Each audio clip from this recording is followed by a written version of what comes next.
Matt once again retaining form. How are we, buddy? It's been a minute.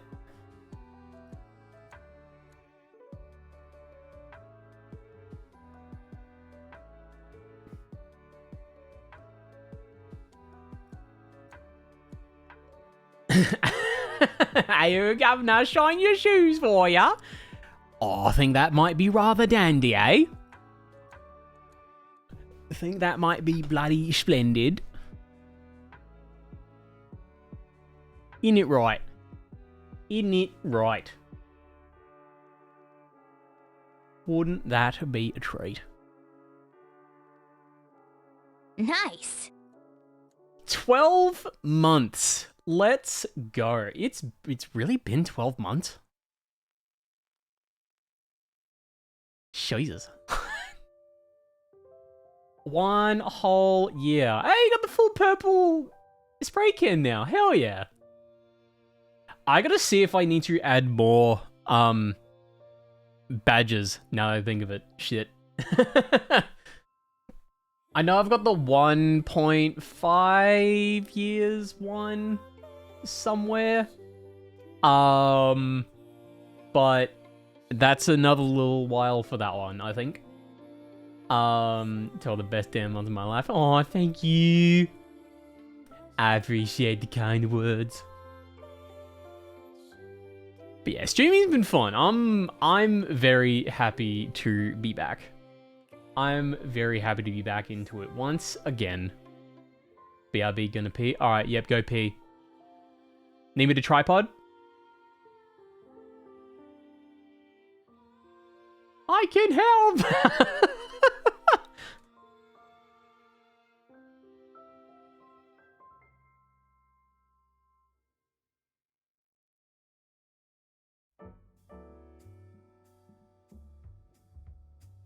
Me wanna go pee and though he says go piss girl, Sag. Oh no, sorry, go piss girl. Go piss girl. Nice. Goddamn. Namari with the 7 months. Hello, how are we? How are we at a hype train already? Hello? Shout him out. Let's go, hype train. Good stuff. How are we today, Namari? Hope we're doing alright. Pretty sure yeah, I've got your little stream alerts thing set up now, so that should be all good. How are we this morning? I imagine you're just waking up.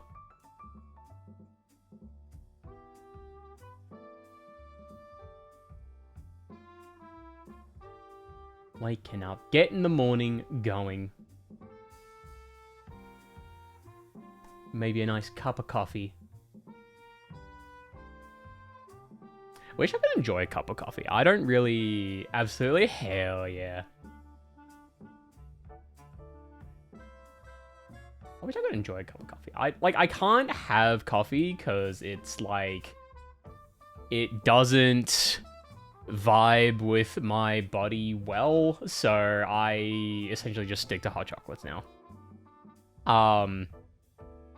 Because like I used to have mochas. Well, I don't even know if that's it, to be honest, because like I usually have hot chocolate, but somehow I don't think my body even vibes with that. I just don't think I am a hot drink person. I think my body just doesn't really react to it that well, and something's wrong with me? Question mark. I don't know. I don't know. Just something not vibing, and it's not it. But you know, it is what it is. We can still have a yummy milkshake.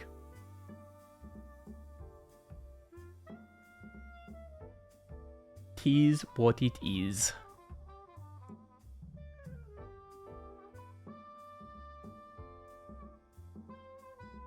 Alright, getting this add timer out of the way. About 30 seconds of more ads. Almost there.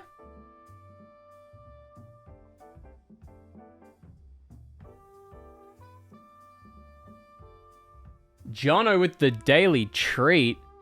I'm guessing you saw first and second were... there. Pardon me. I see you saw first and third were not on the table. And you thought, nah, ain't doing it. How have you only gotten 2 treats? I thought you would have had more at this point.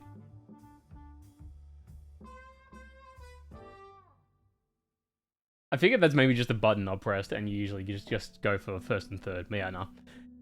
That tracks. That tracks. Oh yeah, because I thought my thing was broken. Oh yeah, there we go. 62. Nice. All right, here we go. Hitting the button first time in 3 weeks. Oh, my thing's not set up correctly. Shit. No, I gotta restart my fucking app. We're in the void. One moment. Good start. Good start, honestly. Okay, we good? Hang on, it's not saying properly. Okay, there we go. There we go. All right. Where are we at? Put me there. Yes. Okay. Awesome. Fellas! Hello! How are we all doing today? Hope we're all doing good. Hope we're all doing solid. Hope we're all having a good day. Very nice. Will with the 20 months. Let's go. That's not... Wait, 20 months? No. 16. No, they've been subscribed for...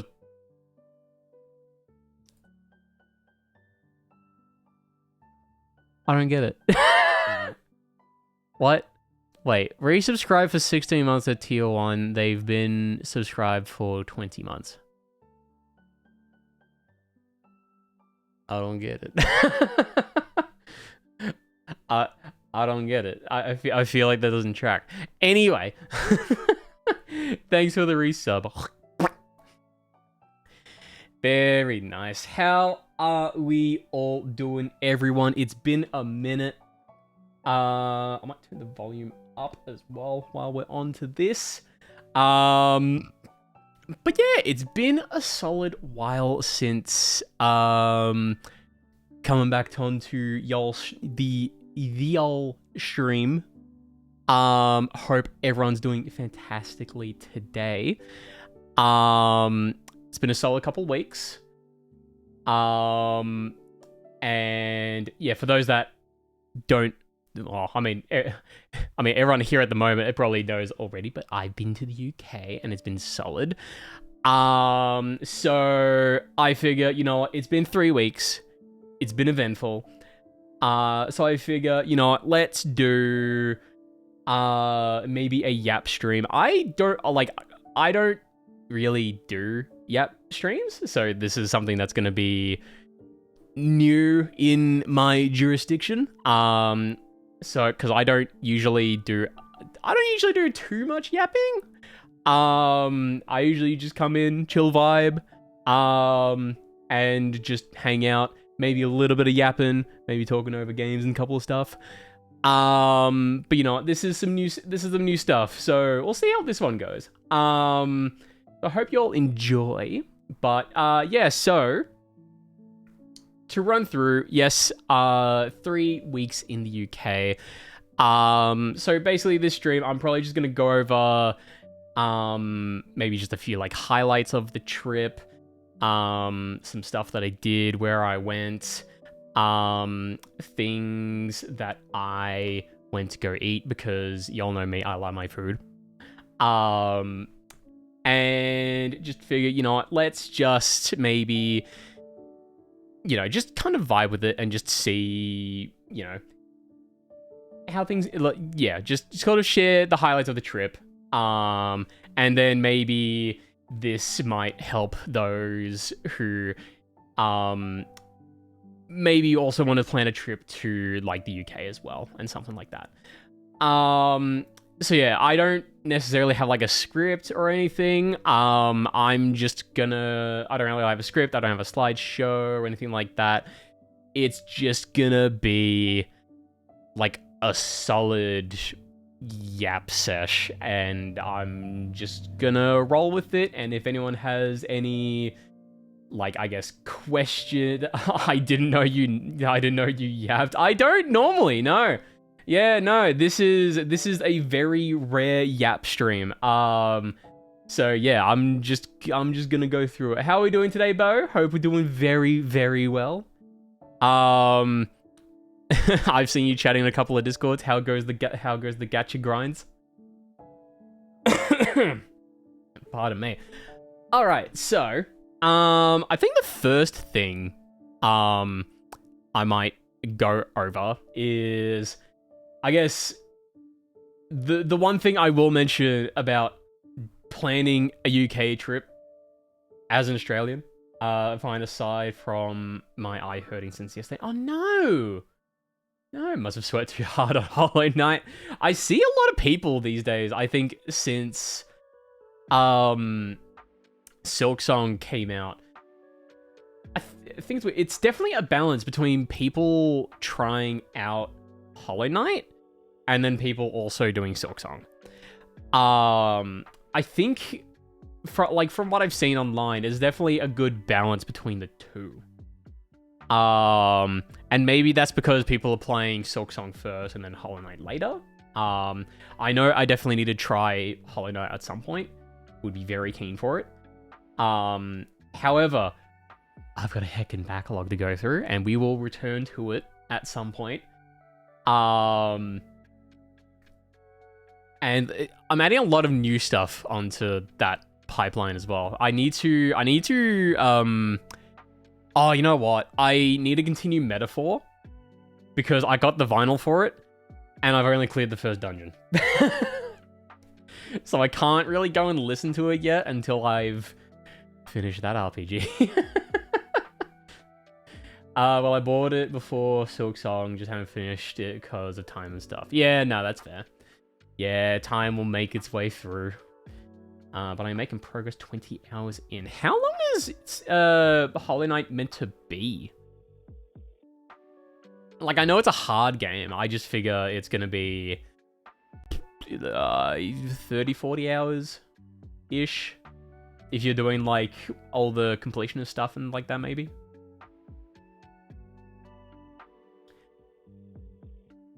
As you're answering that, so first things first, so with planning a UK trip, so I went over for, I guess the primary reason I went over, as I've mentioned in the Discord as well, was mainly to be a groomsman for my mate, of about, how many years has it been again? It's like 16, 17 years.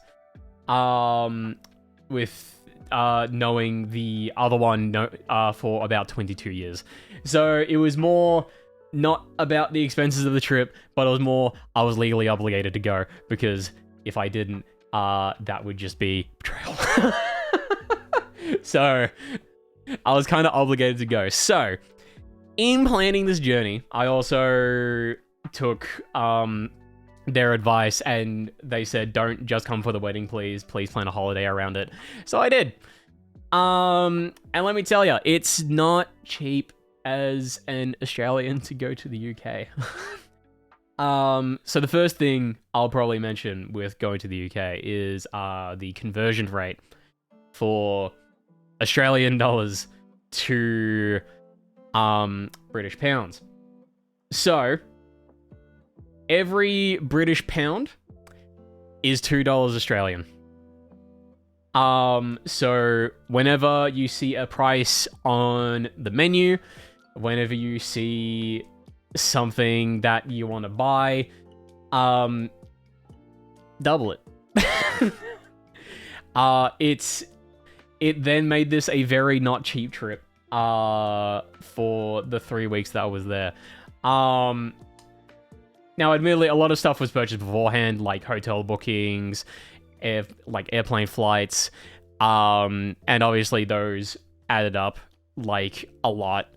But when you go into the UK and you have a travel card, it starts adding up more. it gets rough. It goes not so friendly on the funds when you're in there with just like a debit card type deal. So even if like before you're planning like a trip, because like everywhere's going to be expensive. Everywhere's going to be expensive. However, if you are Aussie and you want to go over to the UK, if you're thinking about saving up, you're probably too late a bit.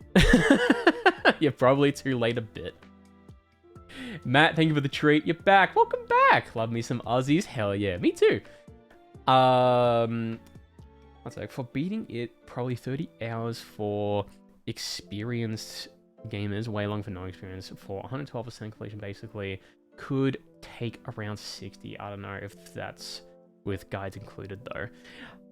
I reckon guides, you could probably get there a bit quicker. But, I mean, if you're trying to do stuff yourself, it's like, I mean, it's probably obviously going to take longer. Yeah, I reckon with... Yeah, that's the thing. Like, you probably... People will probably do, like, guides with Elden Ring. And it'll probably take them, like, 100 hours. Because, Millennia. Ow! Form! You bite me again, but also hello. Thank you, it's good to be back. How are we? Hope we're doing well. I have to ask my husband and friend who speedrun the game with many times. Oh, true. Oh yeah, they would probably definitely have an opinion about it. How do you invite me to play Bongo Cat? I didn't realize a Bongo Cat... Like, I see Zeb on Bongo Cat, but I didn't realize that the thing you can join... Do I own Bongo Cat? Is that a thing that's, like... Is that free? Or is that, like... Oh, yeah, it is free. Okay. I'll join in a bit, because I don't know how to go about that. I'll set it up later. It's multiplayer now. Oh my god. That's cool, actually. That's super cool. To install... Oh, fine. I'll install it. I don't know if it's that big. It's 350 meg. For, like, a little clicker thingy. Alright. I did not see. Pack out any friends with me on Steam. I see how it is. What do you mean? Yes, I am. I see you right there. You're on desktop, mate. Nah, you're a liar. I have you right there. I got you. I got you. I see you. Albaca only loves me. I love all, actually. I am in love with everyone. I'm just weirdly social about it. I have the weirdest way of showing my appreciation to a lot of people. Since when you're telling me we haven't played shit. We haven't ever played shit together. Wait, what do you mean we haven't played together? No, we've done... No, surely we've done, like, a collab during, one of... I think it was Astasia's or Aerith's Donathons, I think. Or Joy's. Might have been. I feel like it was one of those, but I don't remember. I don't entirely recall. It was one of those, but I'm not... Yeah. Uncertain.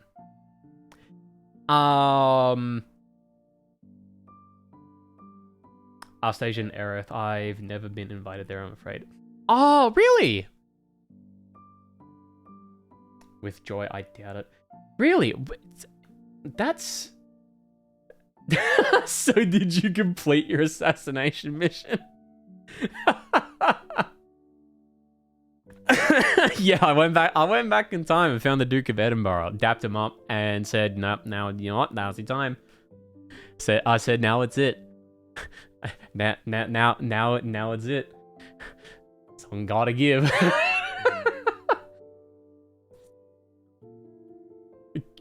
Captain Underpants? What do you mean? What did the Captain Underpants have to do with this? Maybe, but I'm pretty sure that was with Fortnite where it wouldn't make sense with Steam. With Fortnite? I don't touch Fortnite with a 10-foot pole. Like, I think there's like 2 games that I don't usually play. One being Fortnite, because I had my journey on that and figured I was done. A poll. Huh? Huh? I see assassination chat and here talking about the Duke. Jono, what do you mean? Jono, what do you mean? It ain't me. It ain't me. You didn't hear shit. But yeah, no, I don't. A pole. Yeah, I don't touch it with a 10-foot pole. I don't touch Fortnite at all. Just because for some sort of world thingy starting. I don't think we're far away. I don't think we're far away. I'm gonna be honest. But you know, that is a discussion for some time where we get really nervous. But yeah, no, I don't touch Fortnite. I don't touch Minecraft. I just get bored of Minecraft. I'm gonna be honest. I'd rather, as I said in Zeb's chat, I would rather eat sand.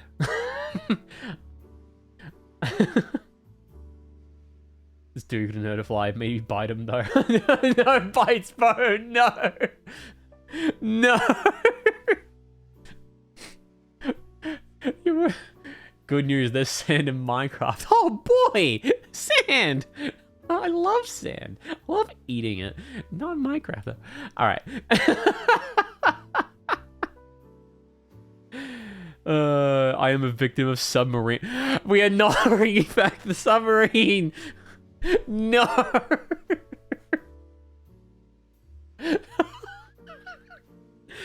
God. At any point, I think I'm away. At any point, I think I'm away from it. We're not. We're not. One bite though.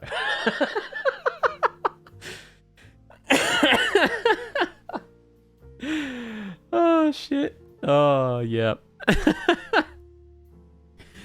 So yeah, the where were we? As long as I remain unbanned, I will keep reminding you to chew. Hey, you know what? You know what? It is so I don't end up as Markiplier. Because Markiplier always teaches us to chew. He always sends us a hospital photo saying, please chew. Please chew your food. Because I think there was the one point he just realized he hasn't been chewing his food and just like ends up in hospital to... I don't actually know what they do to resolve that. I guess they just... I don't know. I don't know on that front. I'd assume just like... They wouldn't really pump stomach, but like... Because, like, it's not like it's poisonous food. It's just that it doesn't go down the esophagus. Right? And just gets, like, stuck. He took inspiration from you? No! He doesn't eat submarines. He's in a movie with one. I completely forgot. You know what? What if he just took the submarine offset and started eating it? just bit by bit, just like as a snack, you know? It's not gonna decompose or anything. It's just gonna sit there, you know? Thanks for the lurk form. Hope you enjoy. Thanks for stopping by. Probably to make sure his digestive systems remain active and that the acid gets to dissolve it. Ah, yeah. True.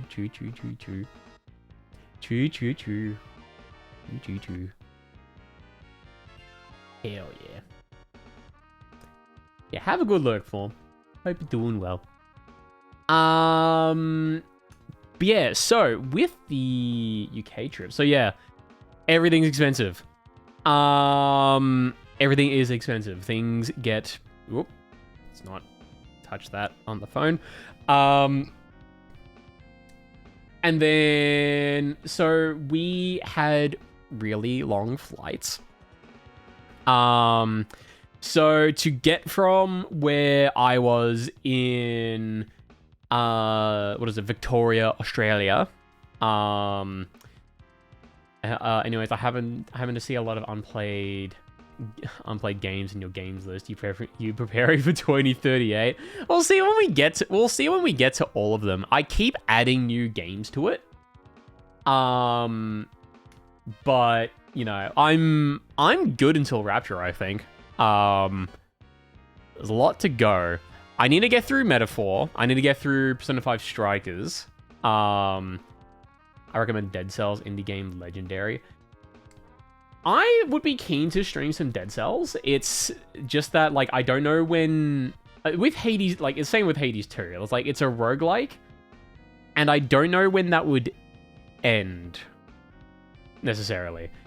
Like, I think I'd go through it. I'd probably do it until I complete a run of Dead Cells at the very least. Hades 2, I can probably keep that going for a while because I want to play that until I finish it. Cause I got all the achievements in Hades 1. I really want to complete it for Hades 2 as well. Early access for Hades 2 definitely was, you know, it was great. It was amazing. But it was early access and I wanted to keep playing it during 1.0. So I'll get back to it. Took me 20 hours to beat the base game easiest difficulty though. Ah, okay. Oh, I didn't realize there were difficulty levels on it though. Huh, okay. Good to know. Good to know. So yeah, we had long flights. So to get from where I was staying in I'm going to say Victoria, from Melbourne, Victoria to Dubai, and then Dubai to Edinburgh.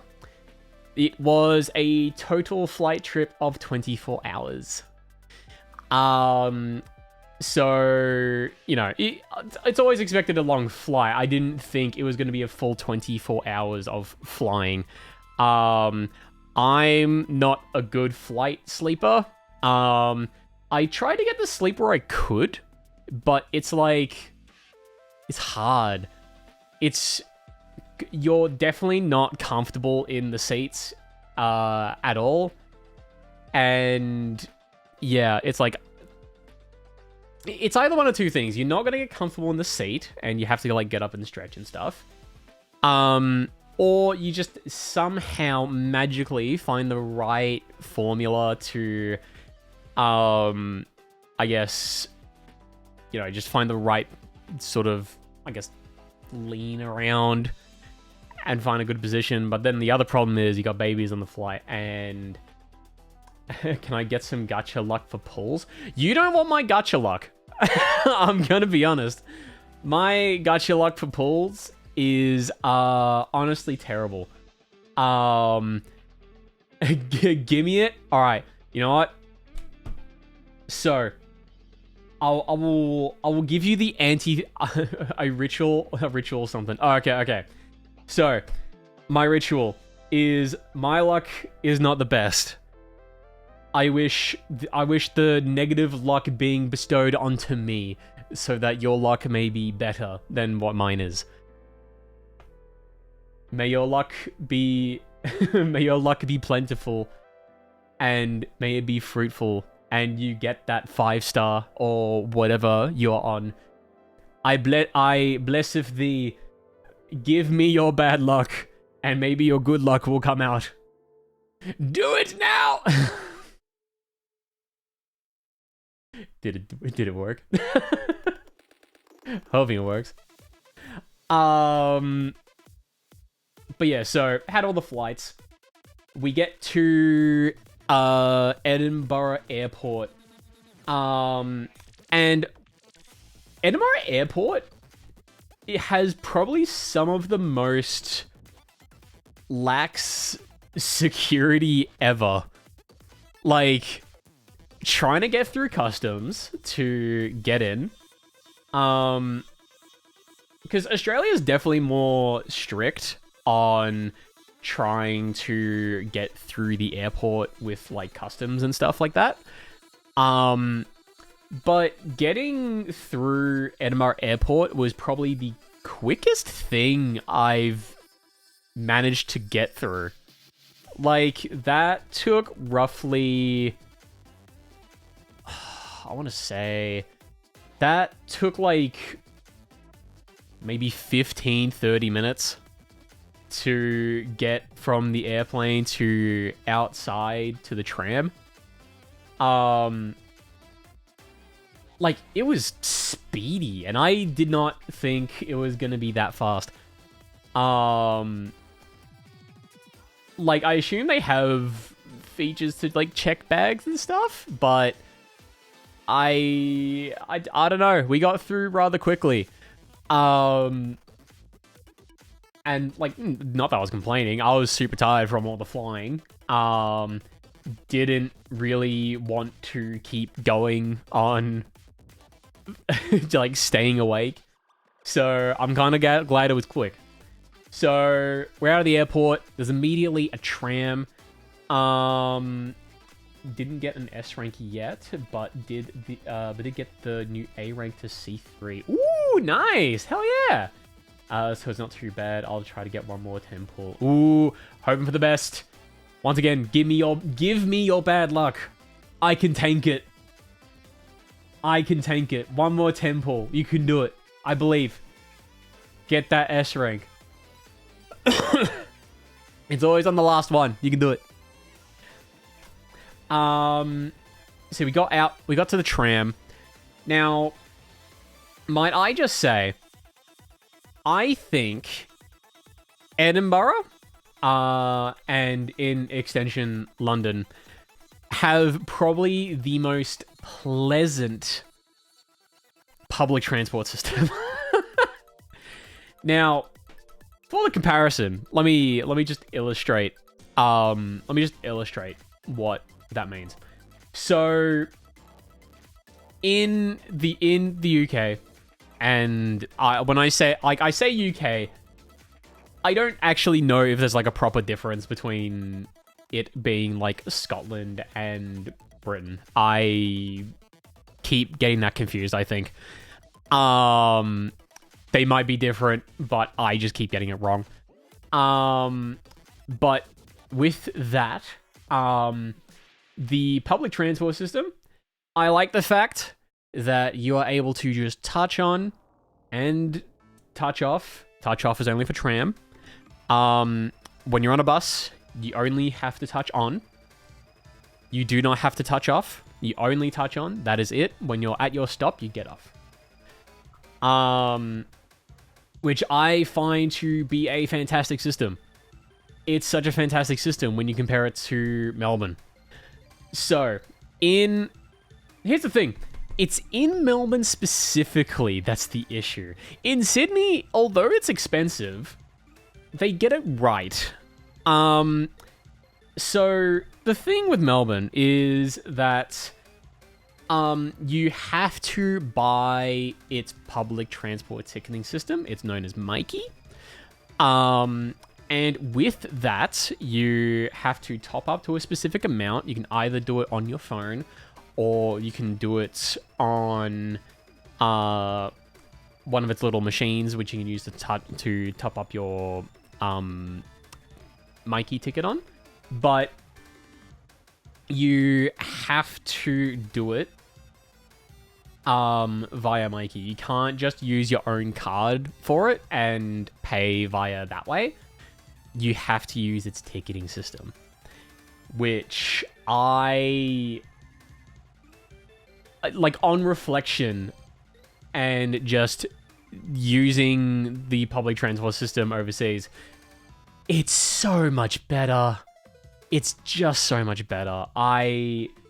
It's so much easier for it to, because from what it does, it tracks your card usage, and then it takes out the amount at like the end of the day, at like midnight. And that's so much better than our system. Because if you don't have enough to touch on Mikey, then like that's it. That's it. You're done. You can't get on. And it's bad. It's in comparison, it's just bad. But yeah. On that yap. On that yap. So we get on the tram, and Edinburgh tram, there's only a single tram. However, oh yeah, and that's the other thing about the trams. They are all public transport in the UK is frequent. And by frequent, I mean trams are every 7 minutes. Buses, you can probably get like every 5 minutes. Compare that to Melbourne, and you've got trains that come every... on the morning commute, it's good. Because they come every like 5-10 minutes. That's during the morning commute. Every other like, I guess, day of like every other hour of the day where it's not like peak hour or whatever, you have to wait roughly 10 to 20 minutes in Australia, or in Melbourne at least. When you compare it to Edinburgh, you're waiting only like maybe 5-7 minutes. And like that's such a good number. You do not have to wait long at all to get to wherever you want to go. So that was it was amazing. It was so good. And, you know, public, like, actually traveling, I don't actually know extensively how long things take to get somewhere. I think they all get there in about a reasonable time. Maybe it takes, like, about half an hour-ish to get from point A to point B, wherever you may go. But overall, it's not that bad, to be honest. But yeah, so plus one to the public transport system of Edinburgh and London. So then on that, continuing on. So on our way to the first hotel with my fam, so they were joining 2, but they then went to London and then Paris. They wanted to do other stuff, and that's fine. We start walking to the hotel, and here's an interesting comparison, which is like it's kind of a flip between the two. So for Melbourne's comparison, so I find Melbourne, the public transport system not great, but the traffic system is good. Now, that is in contrast to Edinburgh / London, in which the public transport system is good, but the traffic system is awful. Now, what I mean by that is when you're... Here's a bit of context as well, before we go on that one. So, jaywalking in the UK is legal for a reason. And it's because cars will stop at a red light, but the actual walking light won't start for a while. Didn't get it with the temple, but 66 pity. I'm so close. Ooh, that's close. That's very close. What's the pity rate of, like, the game that you're playing, out of curiosity? What was I gonna say? So yeah, it's more for the UK. You have to read your traffic. Read the traffic that's in front of you before trying to you have to read the traffic that's in front of you before trying to cross the road. You can't just rely on the traffic lights because, like, in Melbourne, you'll be at an intersection. When the cars stop, then you will get a green walking light. And it's like, that's guaranteed. And it's such a good system. Sometimes the traffic will stop at, like, a T intersection at all ends. And it just doesn't turn on for a while. And you just wonder, is this gonna go, or are we allowed to walk over? So you kind of just have to watch the road, see what cars are doing, and just figure out, you know what, it doesn't say walking green, but I'm just gonna go because no one else is going. And it just is what it is. You just kind of have to go. So yeah, we got to the hotel, and it was about 10 p.m. when we got there. So I'm just like, all right, I'm gonna lightly unpack my bag, and I immediately hit the bed. I was so tired after, like, hours of just non-sleep. I'm just like, you know, I'm gonna set an alarm. I made a booking for my first tour, so I'm gonna set my alarm for that. I'm gonna go to bed, and then I did. Then I woke up and somehow cleared all the jet lag. I don't know how that was possible. I somehow managed it. And I felt really good the next day. Absolutely not tired. It was quite the feat, because, like, at the moment I'm still going through jet lag. And I'll get to why that is in a bit. But 90 pity, guaranteed S rank, 50/50 for character. Oh, okay, nice. And I don't have a guaranteed. Oh, okay. Well, I hope your luck is going well. You'll get there. You'll get there. I believe.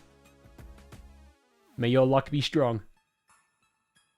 So yeah, I woke up, and immediately left to go on my first little tour. I've not lost my previous 3, so I hope so.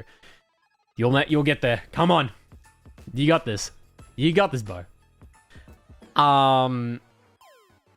So yeah, my first tour was of the Royal Yacht Britannia. So 'twas the Queen's boat that was used for about, I want to say, like 50-ish years.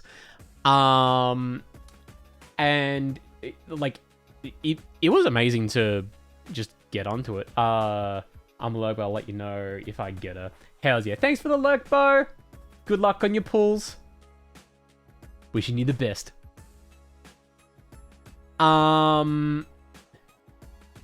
love your packs. Me favorite muncher. Oh hell yeah. Favorite muncher of the submarines. So yeah, first trip was to the Royal Yacht Britannia. And that was such like it was an impressive feat looking at like this whole big ass boat that's used for office work, meetings, parties, stuff like that. Honeymoons as well, which I had learned about during that tour. Oh, and the way they do the tours as well is really good. It's not like you go through it at your own pace. They give you like a little mobile device. Because I haven't done a tour in like ages. And usually just anticipate tours to be like, someone walks you around the area and they just go like, look at this, and just say the significance of it. Oh, pardon me. No, so they basically just go through, and they give you a like mobile device, and they just give signage of what number you need to press, and you click it, and then it just tells you about the place that you're at on the boat, and you just go through at your own pace. I like that a lot. It just means like you can just go through at your own pace. You don't have to wait for, I guess anyone to go through with you. You don't have to do anything like that. You can just go on and do your own thing, and it's just, you can explore the boat at your own pace, and I like that. I think my favorite part of the boat was the garage that they had, because they had a Range Rover, and a what was the other thing? I had a Range Rover and the Rolls Royce. The Rolls Royce is too big for the garage on the boat. They have to wheel it up on a crane, which has like a 40% success rate of getting onto the actual platform. And then even when it's on the boat, it's too big to fit into the garage unless they take the bumpers off. Because the length of the car is I wouldn't say way too long. It's pretty big. They have an actual replica of it, I guess just off the boat. It's big. It's longer than the Range Rover they had as well. But it's impressive to think they often had to get that shit on, get that shit off, and also just do that on just like a trip by trip basis, and just be okay with it. Learning about the amount of crew that it took to operate the boat as well. It's a big maze in there, and I just find it impressive, just the structure of the vessel as well. I think there was one area as well. It was the it's like the surgery room on the boat. They at some point wanted to what was the word? Have the Britannia to be more of a I guess medical service boat at some point, and increase the surgery space at some point, but that didn't come to fruition, and I think that's probably why it got decommissioned later on. So big ribs there, but it was a fantastic tour. I enjoyed it. It was good fun. And just very interesting to just witness. Then went to stop by for some lunch. I went to, I think it's a chain restaurant. I didn't realize that at the time. It was still yum. I went to Zizzi's. That is Zizzi. That was some yummy pasta. I enjoyed it a lot. What did I get? It was like a little chorizo pasta kind of thing. And what else did I get? It's like garlic and cheesy and chili garlic bread. That was yum.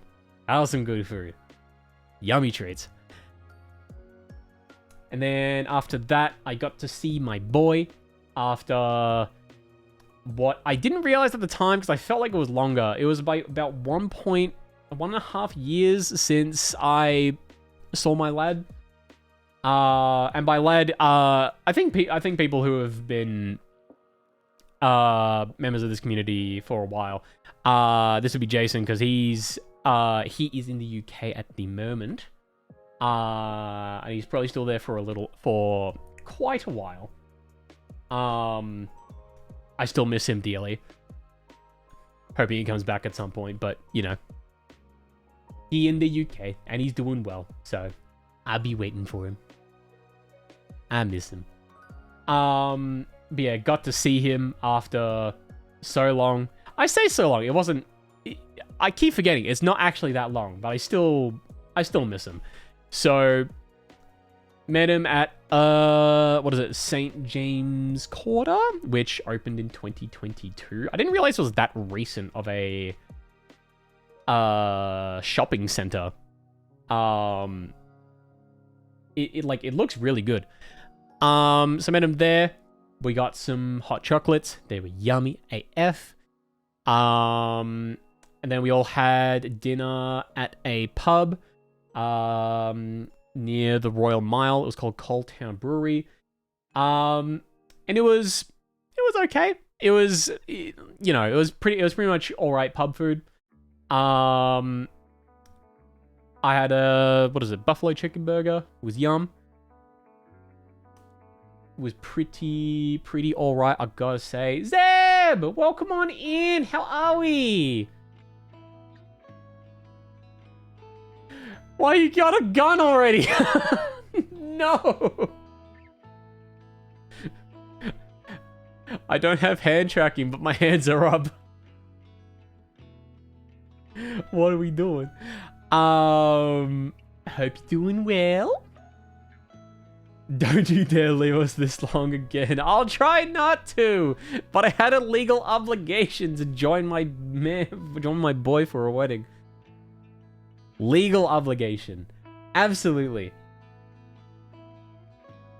But yeah, we'll do stuff soon. Absolutely. Legal schmeagle. Alright. It is a legal obligation when you're friends of the people who are getting married. One you've known for 17 years, the other for 22. Especially when that 22-year one was since you were about 5 years old.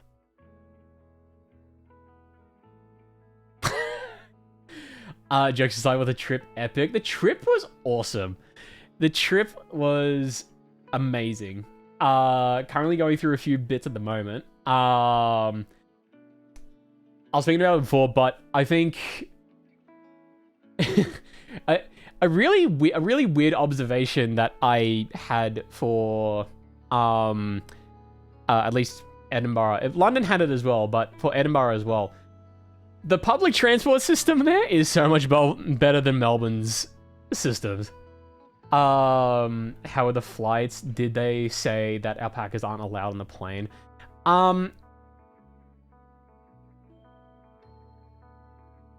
They don't know about that. they don't know. They're not allowed to know. I just like wrap my neck around the jacket and just be like, hello, normal necked person here. Normal necked person here. May I have on the plane? Please. Please, can I have on the plane? Yeah, nah, flights are alright. 24 hours of flying, but I couldn't sleep. So, I got a bit of sleep, but, you know, it was okay. It was okay. I managed to get through the jet lag on the way there because it was 10 p.m. and I really wanted sleep. And I managed to get my 8 hours worth, so I was like, you know what, I'm good for it. I'm fantastic for it. Plane ride back as a...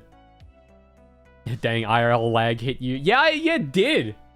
It really did. Oh no, it was worse on the way back. I'll get to that. But yeah, I think some of the food highlights that I had on the trip. Yes, it was all expensive because AUD to GBP conversion is absolute dog water. So some of the highlights. Restaurant for breakfast known as Duck and Waffle. Yes, that is exactly what they serve. Very, very high-end breakfast restaurant. They have their own elevator that you go into at the front of the restaurant to get to the 4th floor at St. James Quarter. And essentially what their tagline dish is, it's a waffle, go figure, braised duck leg, a duck egg, and mustard maple syrup. Now, I wasn't sure how mustardy the maple syrup was going to taste. It's not really. It's mainly just maple syrup. But my God. It was amazing. I definitely can't say I've had anything quite like it. It's a combination that you don't really expect out of like a breakfast dish. However, it was quite the experience. I'd have it again, even though it was £25. So in Australian, that's like a $50 breakfast. So yeah, I went to all the bougie areas, and by bougie I mean shit's expensive. Shit's expensive.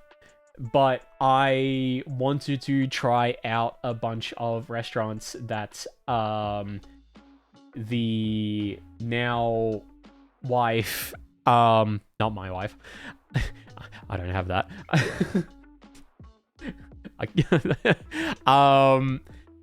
But yeah, I went to all the places that they recommended while I was in Edinburgh.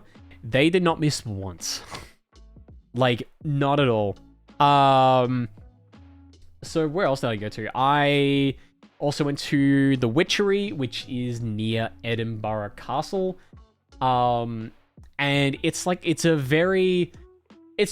on the Royal Mile, which is a place where they suggest that you go and just walk about, do a little tour of it.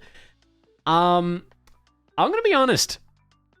Royal Mile is very... Like, I reckon if you were with a guide, it would probably be a bit more beneficial of a tour. But I reckon it's... If you're just doing it to go around, shop, and stuff like that, there's not really a massive variety of shops that are there. I think a 70% of the shops that are there are shops that are containing tartan or cashmere clothing, which if you want to buy tartan or cashmere clothing, then absolutely go for it. Royal Mile's for you. But there's not really a variety of clothing that's there. Weave! Hello, how are we? Glad I managed to catch a stream today. Hope we're doing well, buddy. But yeah, there's like 70% tartan and cashmere shops in the Royal Mile. So if that's your thing, Royal Mile's for you. You definitely are going to bed just now, Lamel. That's all good, brother. That's all good. I hope you have a good sleep. Make sure you stay hydrated. It's always good for you. I just dug under my Minecraft house and found a secret fight club. Zeb, see, here's the problem. You've already disobeyed the first rule. There's no such thing as a secret fight club, because guess what? You're not supposed to talk about it. But now you've done it, so what do we do? There's an arena and everything, and a sign that says "Don't tell Sam." Well, someone disobeyed. Or, I guess if you found it, then I mean, technically no one broke the rules. You found it on your own, so I mean, that's technically no one's breaking the rules.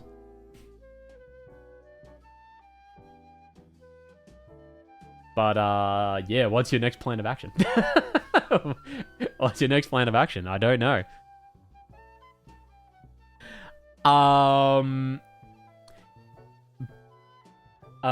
It's dated 5 days ago. Someone built this 5 days ago. Damn, they kept it a secret for a while. Especially for like a Minecraft server.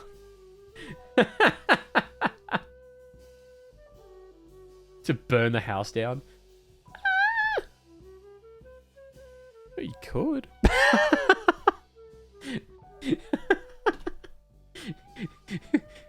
Cleanse it. Burn it down. Burn the house down. Yeah, but you know, Royal Mile still has some good shops on it. I think some of the highlight shops that are there. One, all right, I guess for those that are keen to shop for Harry Potter stuff, there are a lot of Harry Potter shops down on the I mean, okay, maybe not a lot, but like a bit off the way from the Royal Mile is a couple of you know, Harry Potter shops and stuff like that. Harry Potter's not really my thing. Plus J.K. Rowling is J.K. Rowling. So, you know, I was just like, I'm alright, thank you. What else did we find? Found a sword shop. That was cool.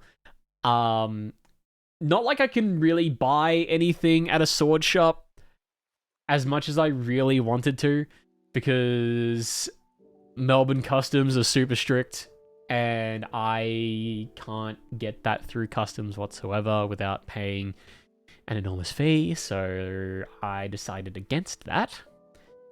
And also a really cool sock shop. Somehow. I'm old. Shows how old I am. But no, they had some really crude socks there. Okay, Gerson, shut the Shush, Jono. Crocky, hello, how are we? It's been a minute. Hope you're doing well. I might be raiding, but I heard that neuron activation.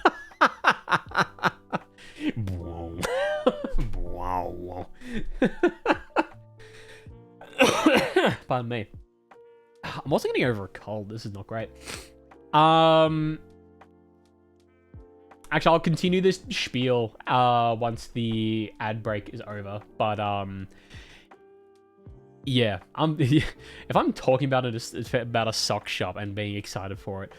But yeah, no. So we got through a what was I saying? I completely forgot. Yeah, no. They got some really crude socks in there, which I was kind of excited for because I'm just like, I want to buy some rude shit. So, you know, they have like the little socks with labels on them. All the cool designer stuff, like designer rude stuff that you can get. Like they're all women's socks. I know I could probably buy them, but I mean, I'm just like, I don't know. I don't think that would properly fit me. So you kind of just have all the basic ones with all the labels for men. I'm just like, fine, I guess I'll buy those. I have not been well. I had a virus for the last 6 weeks. No! God damn it. Hope you're doing okay, buddy. It got really bad, like it covered everything. My body was very terribly itchy. Oh no! Are you better now, or is it like it's still going? And I hope you've been staying hydrated as well. Hydration will probably be very, very, very important for that. But yeah, a lot of crude ones. I bought a few and gifted the one that's... I couldn't do anything at all. My whole school holidays. That's how bad it was. Oh no! That's shit. No. That's the worst. If you have to spend your school holidays just being sick. Sorry to hear that, buddy. I hope you're doing, I don't know if it's still there, but it's either gone or I have it for years. Oh, yeah, no, I hope it's not a long virus. I remember hearing about long COVID back in the day. And long COVID, especially the long COVID, which makes you lose your taste. Like, that's the stuff that scares me. I like tasting things. I don't want a virus that will just be in my body for years. That would be not great. Absolutely not. I went to the hospital 2 times, doctors 7 times, and went to the skin specialist once. That sounds terrible. No. I'm so sorry. I hope you're doing okay. Long COVID is no joke. I tried to do a stream the other day of a game with a bunch of narration. After an hour, I had to stop because I couldn't stop coughing. Dude, I feel that. Yeah, if it's a bunch of narration and it's just like... Yeah, nah, that's rough. Long COVID sucks. I have had the privilege of not having long COVID. I've had COVID. It's not great. But yeah, no, long COVID, like the shit that just happens for like years. Is it years? I don't know actually the longest time someone has actually had COVID for, but yeah, no, all the stories I hear about long COVID, not great. It does not sound pleasant whatsoever. No bueno for that one. Get that away from me. Don't want it. Goodbye. No.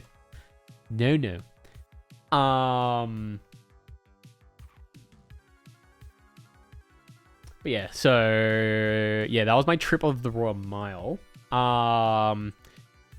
So the Royal Mile, in terms of food highlights, there was a nice little nook place called the Witchery. The Witchery is fantastic. Very, very much it is very much a rich spot. I'll just put that one out there for people that are wanting to note things down, but it's a very rich spot. It's very nice, quaint, candlelit. It would be very, very good for a date spot. Which was kinda awkward for me to book with a very long time platonic friend of mine. We were both like, this is very much a date spot, and I went, yes, I agree. So how we doing?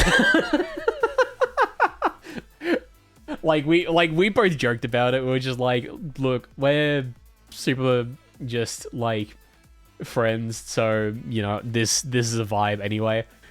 So a place to kiss the homies. Exactly. You get it. You get it. That is someone that gets it. Absolutely. Yeah. No. Like the food there though was fantastic, and also the cocktails that were there. It was a drink that I had. It was called the Witchery Blood and Sand. Very, very highly recommended for a cocktail. It was amazing. It was super good. I forget what was in it. I'd have to look it up. But, some amazing stuff in there. Also, something that I probably should mention about dining in the UK. Like, just a little observation. 2 observations, actually. That I realized that is different to Melbourne's. Number 1, a majority of the places I went to in the UK, they don't have salt and pepper for the table. They don't give you... They usually don't give you any form of, like, other seasoning for that. They're just like, do you want salt and pepper? You don't, like... Yeah, majority of places, they don't have it. But to be honest, it didn't necessarily matter because it all tasted good anyway. So it was like, I find this strange. However, you've cooked it well. So I'm not complaining. The other observation is that every restaurant, I'm not even kidding, this is every restaurant, asks you, do you have any allergies or dining requirements? Or dietary requirements, I should say, sorry. I did not like, it was a very welcome, like, I'm not someone that really has, I'm not someone that has allergies or dietary requirements, but noticing that every restaurant will ask that question before you go to order is like, it's very, you know, I think it just shows, I don't know if it's like a law thing or if it's like how much they actually care / not wanting to get into trouble. Because you don't really have that in Melbourne. Like, you'll go to a restaurant and I guess it's just like part of the courtesy there is just, you know what you're ordering. There's sort of like an expectation in there that's just like, you order at your own risk. You just figure out what you're wanting to order. The things on the menu will have things that are like vegan, vegetarian. Will let you know if there's going to be traces of nuts or anything like that in there.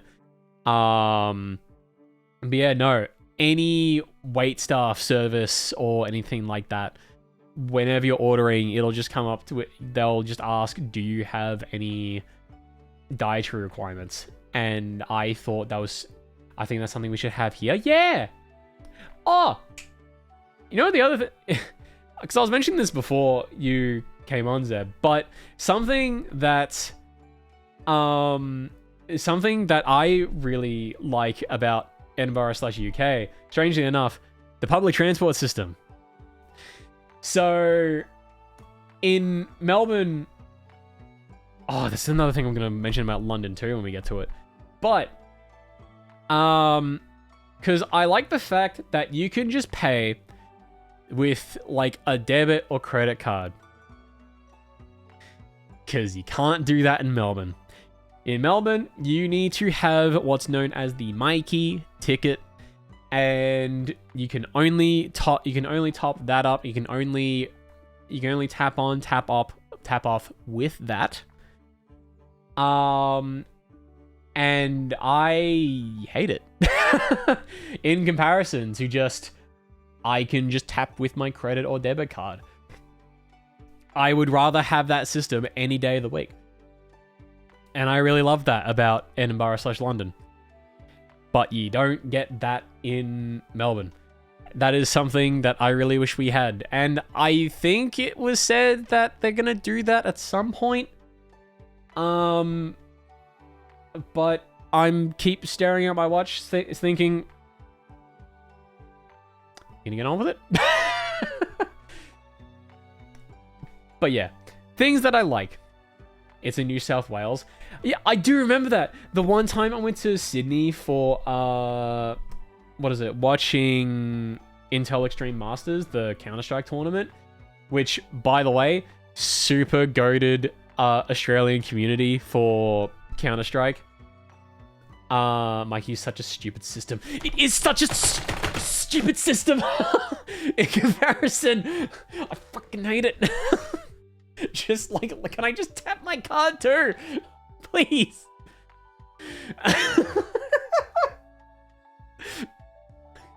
Sorry, you're very passionate about hating Mikey because I'll get on the, I'll get on, like I'll get to a train station. It's the most inconvenient thing. And then it just goes, right, you have to top up your Mikey. I have to go, great. I have to get out of line from people that are wanting to touch on. I have to go to the stupid box and I have to go, right, give me $50. Do you want to put on $50? Yes. Do you want... Do you want to top up even more money? No. Please pay $50. All right, fuck. You know you can top up on the app, right? Yeah, but the app's so slow as well. I'd rather not top up on the app. But also, if I did that in line, I'm just gonna get annoyed. People are gonna get annoyed behind me. I'm like, I'm sorry, I ran out of money. I fucking ran out of money. Sorry. Mikey shit. Hate it. Anyway, that's a rant. Oh, actually, wait, no. I'll get to what I just thought about during the London segment of this explanation. But yeah, we had that. Then we went to the Devil's Advocate. Really good cocktails there. Really good cocktails. Even though I did just have essentially an espresso martini. I love me my espresso. The alcohol I enjoy, you will come to know. Espresso martinis. my man, there he is. There he is. Went out from his raid to say, my man. My man. Dap me up. Look, as someone who lives in a place where you still have to pay for the bus with cash. With cash? Okay, that's impressive. That's impressive. I'm gonna be honest. The fact that you can still pay with cash is certainly something. Because, like, we're going to a cashless society at some point. I don't know when, but it's gonna happen at some point. Don't know when.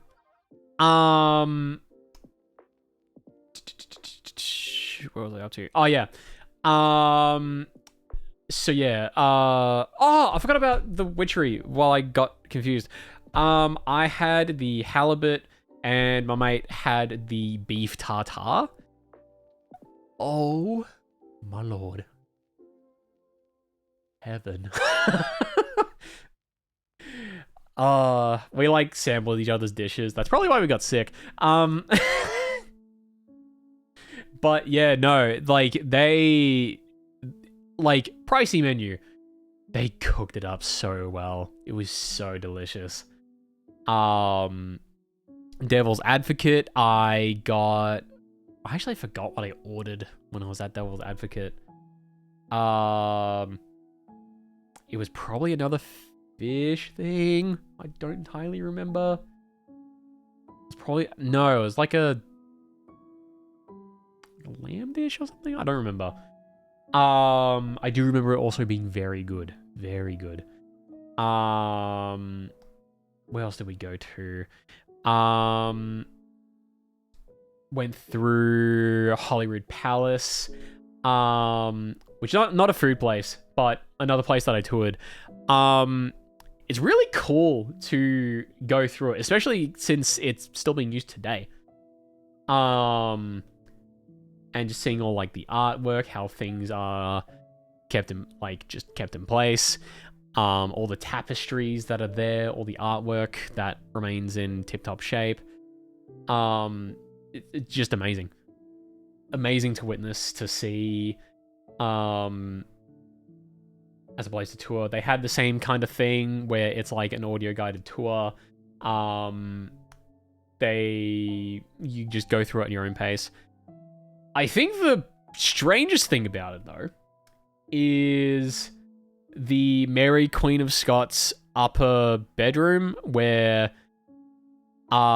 she had a partner and that partner got chased upstairs at one point and got stabbed 56 times. And the reason that you know that is because they leave a placard. Yeah. Yeah, no. They make that very clear 56 times. They make it clear in 3 different ways. Number 1, the audio guide.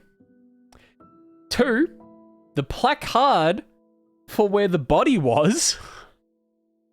And 3, the eternally stained blood stain on the wooden floor underneath it. Like, what? Yeah.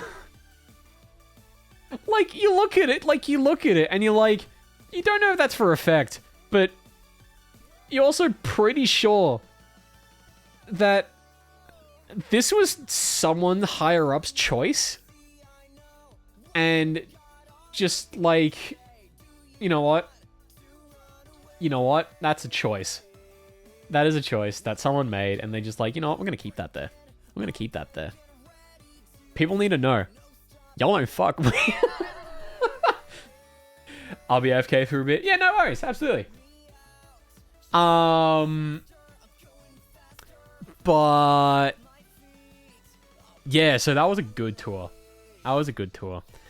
After that, my mate and I went to, and this is a different mate. They are from Melbourne. And they came a little bit they came a little bit after me, but they had a, I should also represent, they were under one of my Indian mates, and their family invited them to it's like an Indian breakfast restaurant called The Shoom, and they had talked that up for quite some time, and they invited me to go at a later day because one was a family event, one was just for like us two to go. And I was like, yeah, no worries, I'd be good to go. I'd be keen to see something that y'all are hyping up to take me to. But before we did that, we actually went to another, it was like more of an Indian fusion place. It was called not Dishoom. It was called Mowgli. That's Mowgli. And we got, what did we get? We got like lamb chops. We got a lamb korma thing, lamb korma curry, butter chicken, because we gotta have butter chicken. And like a dal, and some like garlic naan bread. We were in absolute heaven sharing those dishes, having that with like a little bit of rice. It was, I think, like, one thing I'll say about trying like Indian cuisine and stuff like that, it's a taste sensation.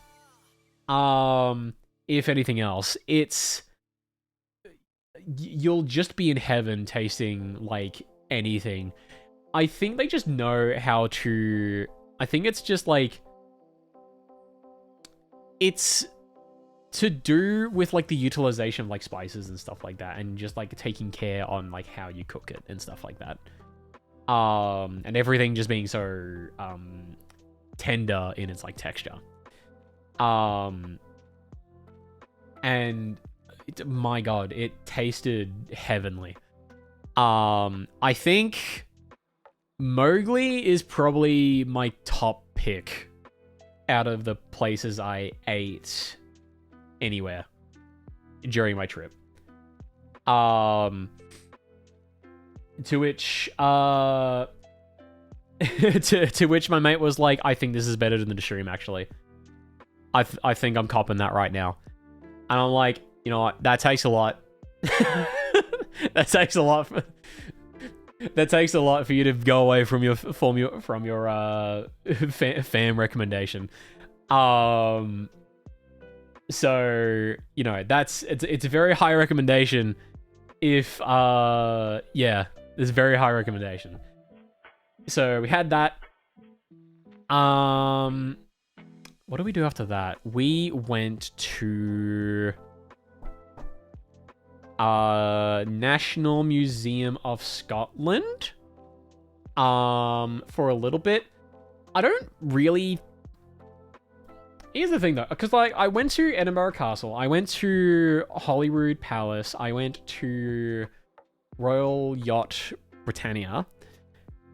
I think I enjoy going to like places of history and historical relevance and learning about those places while I'm there, rather than going to a place of like going somewhere which has a lot of like historical artifacts and reading some text about it. I think it's, in my opinion, I think it's something a bit less magical. Because like I think I would prefer the context of seeing something in the location it originated, rather than seeing just like artifacts in just like a plain old museum. I do think there was a lot in the museum, but I kind of just got bored. I'll be honest. It is cool though. I will say it is cool. I just don't think I had much of a higher appreciation for it. Yeah, that's just my cup of tea. So after that, we went to, where do we go? We went to, I forget. Oh yeah, we went to a place called Tartu. Tartu is probably the most expensive place on the list. It is an Asian fusion style restaurant, and I think we made the mistake of overestimating how much my mate and I could eat. We ordered one of the set meals, and they gave us a lot. They gave us like little like duck dumplings. I'm trying to remember everything that was there, but it was a smorgasbord. It was, how do I put this? There were two entrees. There were about 5 different mains for the second course. And I think we did our best to get through it, but I think we left about half of each plate still there. I don't like wasting food, so I felt bad for like having ordered that much. It all tasted amazing, but they gave us a lot. For comparison of how, like, just for note of how expensive that place was, it was £90 per person for the set. my wallet hurt. My wallet hurt that day, as did my stomach. And we still went out for drinks afterwards. We went to a bar. We had a few, and by we, I meant it's me, my mates, the couple that were getting married, and a few others that came up from Melbourne as well. Who I may mention by name in due time. I'm only going to mention the people that like have appeared on like my streams before. Anyone else that hasn't really like been on stream, I'm probably not going to mention them by name for privacy reasons. But yeah, so we all went to a bar, then we went back to bed. Then next day was like a Bucks night. But before that, we went to Greens Market.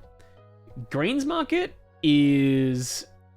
It's not the biggest market, but there's a lot there, and a lot of it is good.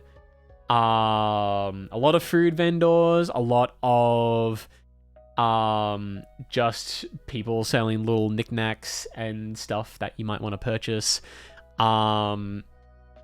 Some people making like homemade oh, that's the other thing we did before I got onto what my mate gifted me as like a late birthday present. Because it was ages ago and they wanted to get me something while I was up here, so up in the UK. So my mate and I also went to a whiskey tasting. Now, to those that that don't really know about whiskey, which is me. So I learned a lot that day. There was a lot to, I guess, unpack. We had 5 different whiskeys during that tour. And it was one from each region in Scotland. So I forget the exact name of everyone. Actually, wait, no. I've got a tasting set. What's that? I can figure this one out. Yeah. Alright. Alright, I've got this in front of me, so I can actually go through and just kind of describe... you know, maybe sort of elucidate when whiskies are described, like Scotch whiskies. There's a difference to each one, and I figured out which one I like as well. So yeah, there's Lowland, there's Highland. Lowland is, I guess, more from what it says on the back of the box. Because I don't remember the exact details, but this is a tasting pack that came from the whiskey tasting place. So Lowland whiskey is more like more malty, so a bit more of like a... I guess if you ever had like Maltesers, then obviously you'll know what malt is. There's Highland whiskey, which is tending to be a bit more on the, like a fruity side. So if you're a fan of your fruit, something sweet, then this will be something more for you. Speyside. Now, I think I do prefer a bit more... I do think I prefer the Speyside whiskey. Speyside whiskey, from what I was tasting, was a bit better than on, you know, my palate.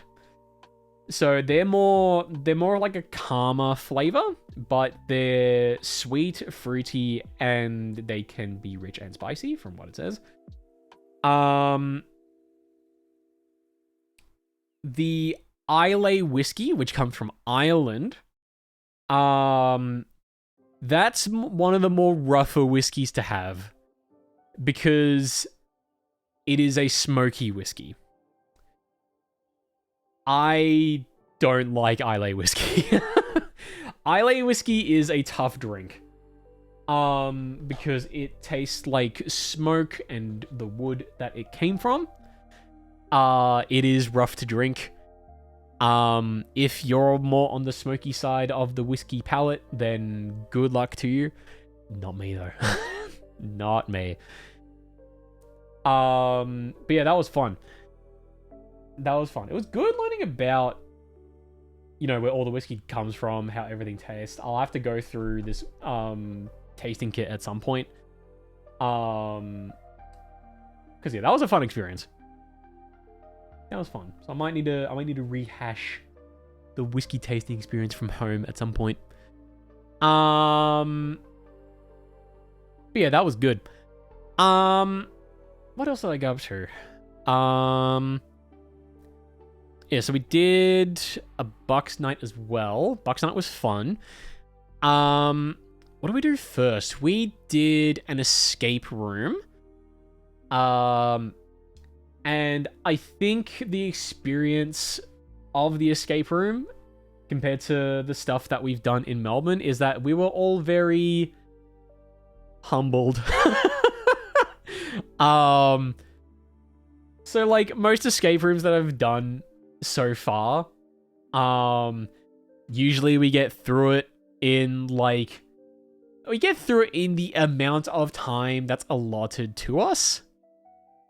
Because maybe we miss a few details, but they allow us to, like, go have another look and make sure we can get through it. This escape room was challenging. We definitely did a lot of communication. We definitely did a lot of investigating. I think we were too good. And by too good, I mean when we went to have a look at the areas of the room and think maybe there's something super secret in this little corner or something. I think about when the room was about to wrap up, I think we all noticed the key on the wall for a room that was not unlocked.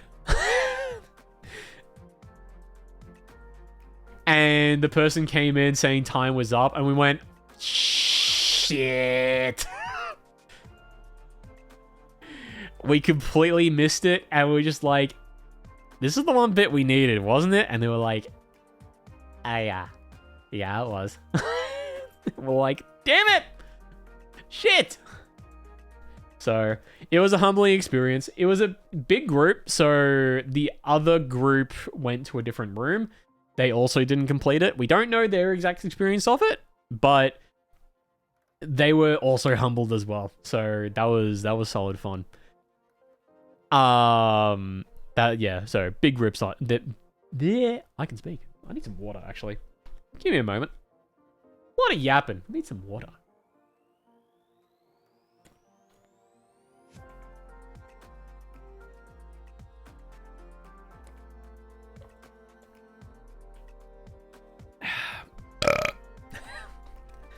Lovely. Awesome.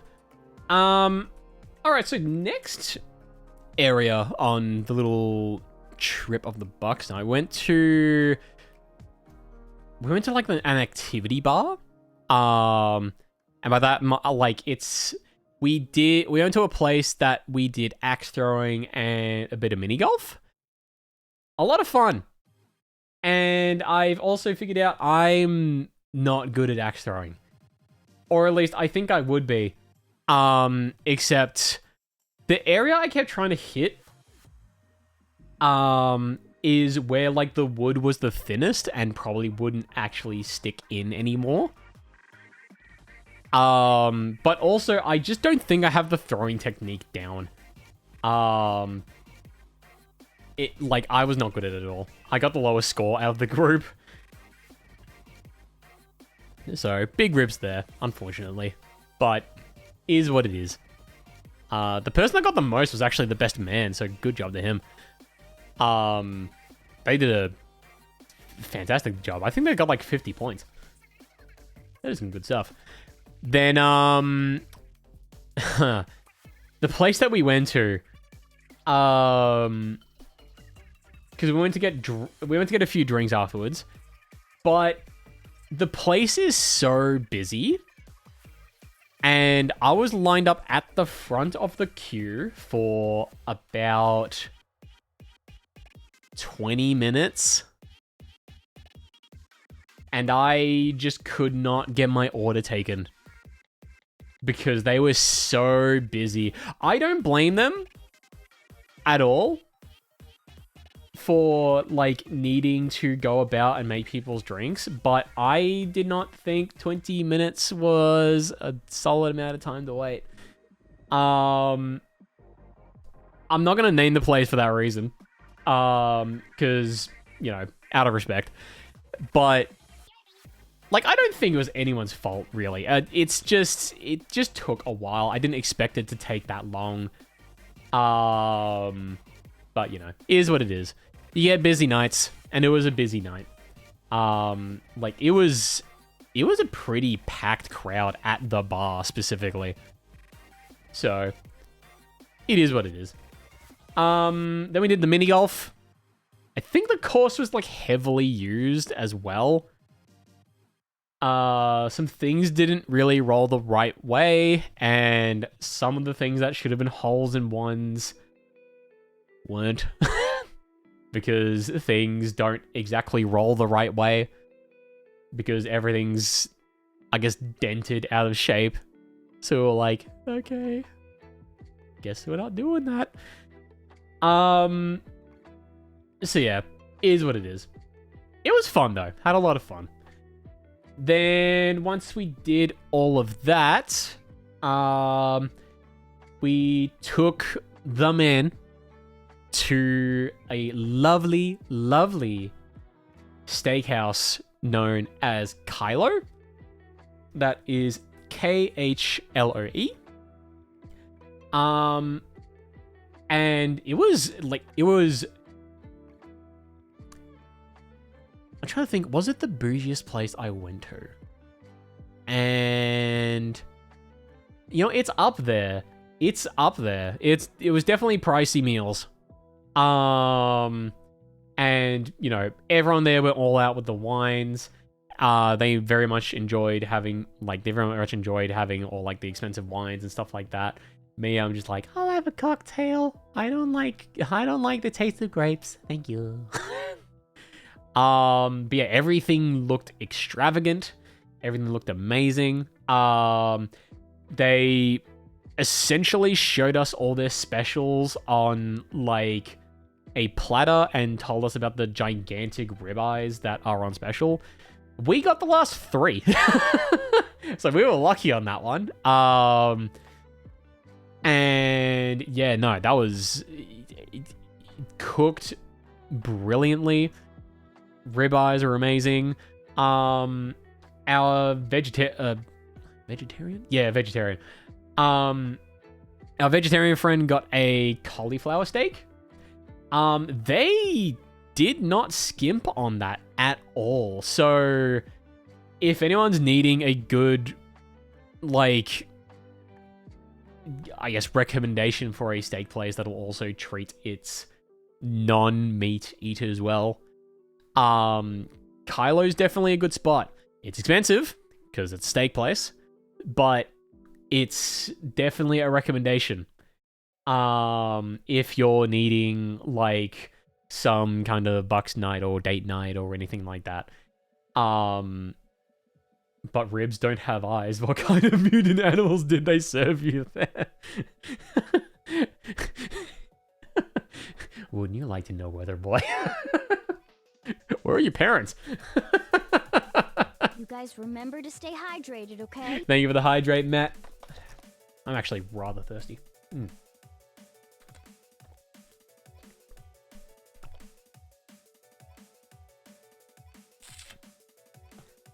Oh, best song in Sonic Colors. Let's go.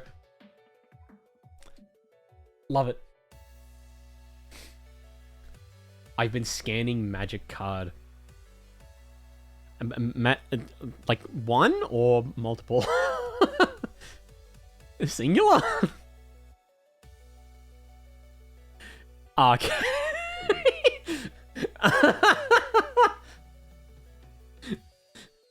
To see what is worth money. Ah, okay, yeah, cool. Why are you scamming magic cards? To pay for his FF14 subscription. Have you heard of the hit? No. I'm not starting this again. But yeah, no. Kylo, good place. And then we went to... Nothing is worth money these days. Wouldn't all the FF14 cards be worth money? Or...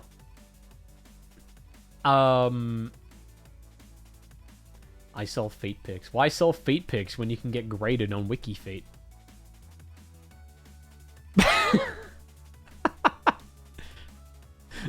Come on, fellas. Let's sell them for free, you know? Gosh. I have one FF collective pack that is worth over $200 unopened. Do I crack it? Oh, that depends on what the most worthwhile card is that's there. If you're planning to buy collector packs and selling them, you'd have to know how, like, A, what the hit rate is. Only the gold serialized chocobo is worth money. Oh, okay, yeah. Yeah, let's probably not crack it then. Unless you get the gold serialized chocobo, which you won't know unless it's open. You won't know.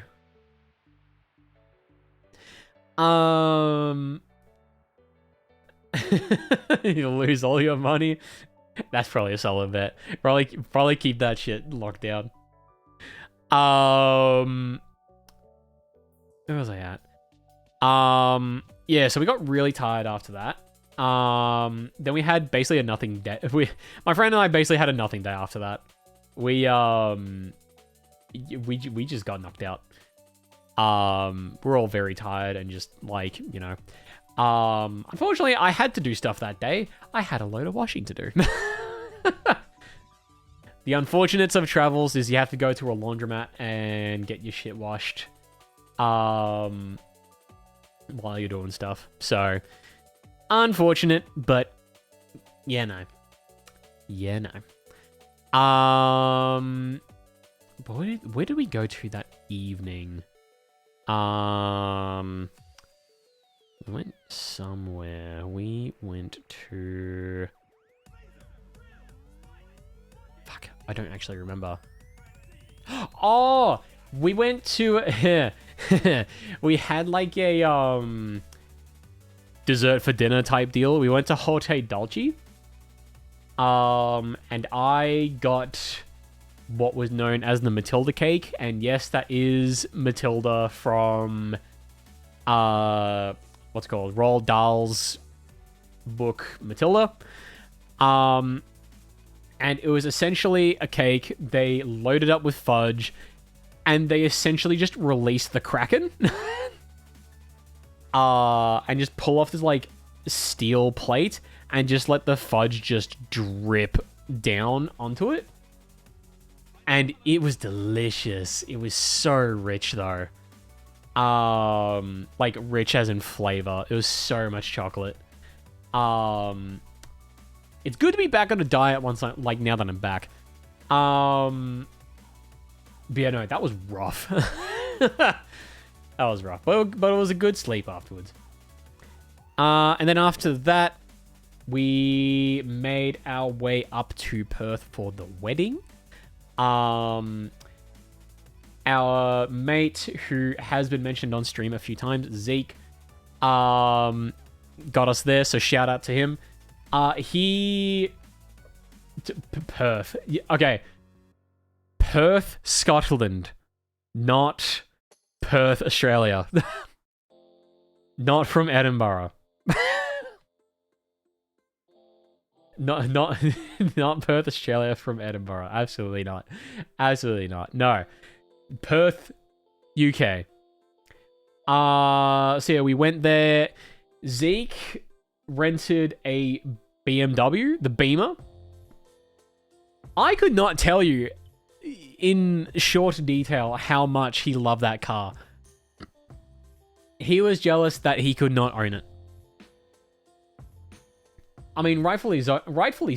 Like, he's in the wrong definitely the wrong postcode. I don't think I even do postcodes there. But just, it's the amount of just a luxury, I think it was an electric vehicle. Yeah, it was. Electric vehicle, the hum that it had a sports mode in it. So he hit the freeway, put it in the sports mode, and fucking floored it. He was... Yeah, he was... In the essence of not wanting to creep everyone out, he was excited, to put it innocently. he loved that car. He loved that car. So yeah, we got he jizzed.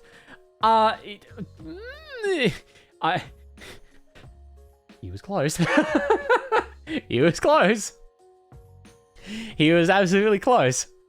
100%. No, he loved that car. He was really sad when he had to drop it back off at the rentals. At the end of the trip. But yeah, we made up to Perth. And then we joined for the wedding. I was a groomsman for the wedding. I was super happy about that. I'm glad my bro trusted me with that. And it was beautiful. I won't mention the people that were there because privacy. But yeah, the place that we went to, the ceremony was held at the Hermitage Park. Such a beautiful place. Like, such a green, like, forest area. Like lake rushing water kind of deal. Waterfall, etc. All that stuff. We're lucky it didn't rain, which was good. We like that. Unfortunately, the waterfall was quite loud. The officiant had to like shout so that everyone could hear, which was a bit unfortunate. But you know what? It made up for it for just being just a beautiful ceremony. I'm so glad that I got to witness two of my very close friends, people that I've known for years, you know, get happily married, happily ever after, etc. To nurse. Well, okay. Well, to be fair on that front, they did bring a sword to the wedding. It's not a small sword either. They had a fucking claymore. And they showed that shit off proudly. We got to hold it. It was heavy. And it was fucking cool. The fucking bomb? No, it felt like the fucking bomb. It's the fucking bomb to hold it. So yeah, then we went to the ceremony. Went to the reception. The reception was fantastic. Held in like a little gazebo. Oh, not gazebo? Tent kind thing. I don't know what it's called. They said the name of it. I don't remember it. Words fail me. But yeah, no. It was good. Got to see all the family and friends. Got to go through the bar tab. So much cider was drank. It was a solid night. We got to do some dancing. It was fucking warm on the dance floor. The food was good. But I think everyone was just hovering around the cakes. Oh, I need to tell you the cake story. Because that was an interesting time. So, what had happened is the couple had reserved the cake like ages in advance. They had what they wanted, nice, big, cool wedding cake, ready to go. Was it the night before the wedding or was it the morning before the wedding? I think it was the morning before the wedding. they get an email from the cake company that they booked. Now, one's gonna imagine that the end of the story is, hey, we didn't make the cake. Now, some form of truth to that. The email said that they closed down. They closed down. Which means that even if they made the cake, they had to annihilate it. So they had to contact their parents, say, hey, we can't get our wedding cake because our place closed down. We need like 5 cakes of like varying flavors. And the parents are like, oh fuck, we are on it. It was such an unfortunate story. How unlucky have you got to be to get a cake shop and just be like, it's gone. it's all gone. We're not getting it anymore. Oh, it was so unfortunate. But they got it sorted though. They got like 5 different cakes. I don't remember if they said it was going to be better than the cake than they got. But I mean, everyone was pretty happy with the cake. Everyone loved the cakes. So yeah, no worries there. So they were very happy with it. And yeah, so that wrapped up the wedding and the reception. And then we all had breakfast at the hotel as well. And it wasn't really like a conversational time at the breakfast either. It was more just like, we got there, we had breakfast, but everyone is hungover. Everyone is like, don't talk to me. The voices are too loud. Please just pass the aspirin. Please. Get me some Panadol. My head's hurting. But yeah, it was good times. We had our breakfast. We took the train back to Edinburgh, which was about an hour-ish ride. So not too long. Train ticket there was about like £25.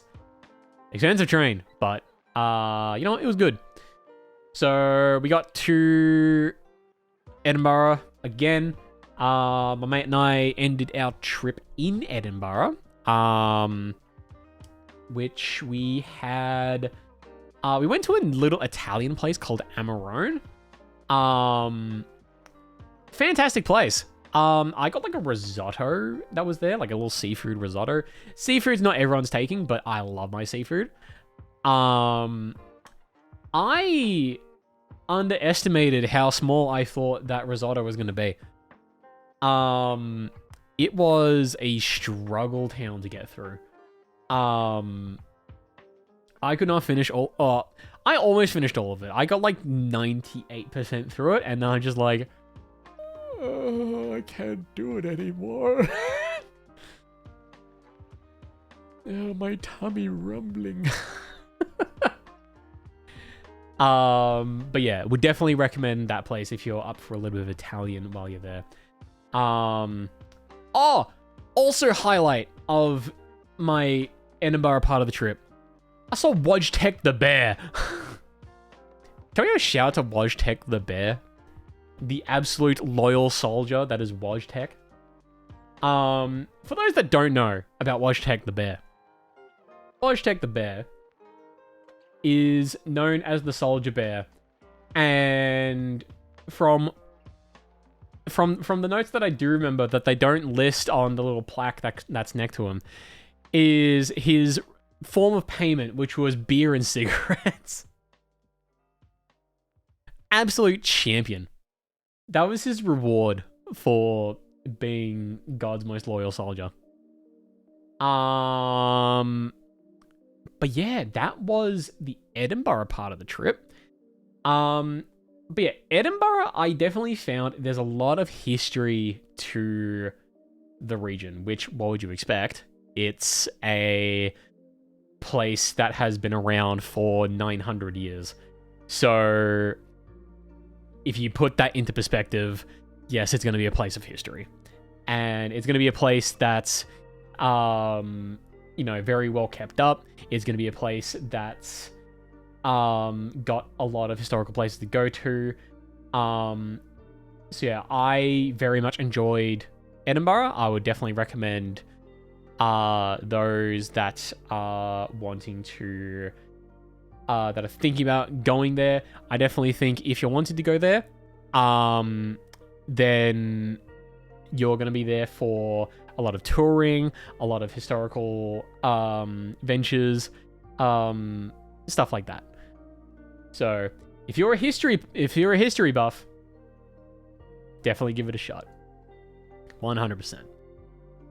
Then the next part of the trip, which wasn't too much of a foodie highlight in this one, but I spent the next 8 days in London. So I took the the LNER rail from Edinburgh to London,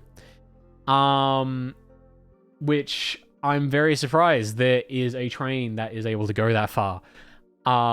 When you compare that to, I think, just all of Australia, where it just, like, you don't really have a train line in, like, between states even. But, like, yeah, 5-hour train ride. No, 5 hour? 4 hours and 30 minutes. Slight difference, but, good ride. Very comfortable. Just kind of had to keep myself a little bit busy. Clear obscure soundtrack. Well, not really, but, I mean, song. Let's go. But yeah, got there. Now, the thing I do notice about London is that, in contrast to, well, actually, I might start this. Actually, no, I'll just keep. I'll keep going. I'll keep going. In contrast to, Edinburgh being a very much historical area and something that keeps itself, I guess it keeps its history there. London is definitely more about its tradition. And everything just sort of being, I guess, is keeping its traditions alive and well and stuff like that. So I stayed mainly, like, central London. We weren't really out in the rural areas. The public transport, similar to Edinburgh, still pretty good. Same kind of deal. You just tap with your, credit/debit card, and then you'll be solid and all good and fine and dandy. Which I really enjoyed. I think I don't actually remember if it's a bit more expensive or less expensive. I don't actually remember. We just went on the trains a lot. Having said that, the train system is so much better than Melbourne's train system. Because you can just jump the underground or overground. We went underground. The London Underground. Very different things. We went underground.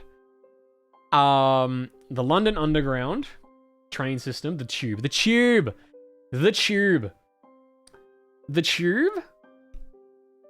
from what I've done my traveling through, I found it to be very reliable and consistent.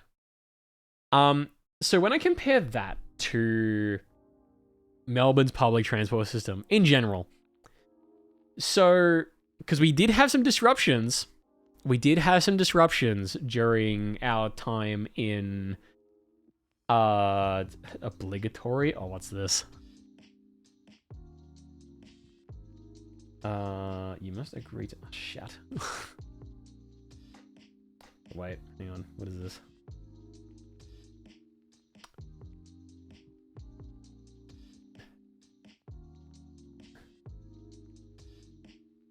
Oh, I have to view that one later. They told me to mind the gap. I want my fucking money back. Okay, I will admit it does get kind of pricey after a while. So that's 100% correct. But yeah, I will say it is reliable. For the I guess it's speed in trains, because I think we discussed this one before, but if a train can get to you in like every 5 minutes, then that is a good public transport system, especially when you want to go to where you want to go. Was it hot in the underground when you were there? Yes, it was. Definitely not pleasant when you're waiting for a train, but when you get your train and you're on the train, it's fine. It's like actually okay. Did you use the Victoria line? Did I use the Victoria line? I used the Central, I used Circle, I used the Jubilee, I used the Wimbledon line. At least I think it's called the Wimbledon line. It might be another name. But you know, underground is hot. So you're contrasting that to when you get to overground and it's super like, you know, 10, 15 degrees Celsius. And you get up there and you're just like, you know what? This is cold. And then you get underground and you're like, you know what? I didn't need a jacket. I did not need a jacket. I'm super fucking hot down here. So if you need a quick heat up, just go underground. Like that doesn't cost money. Pardon me.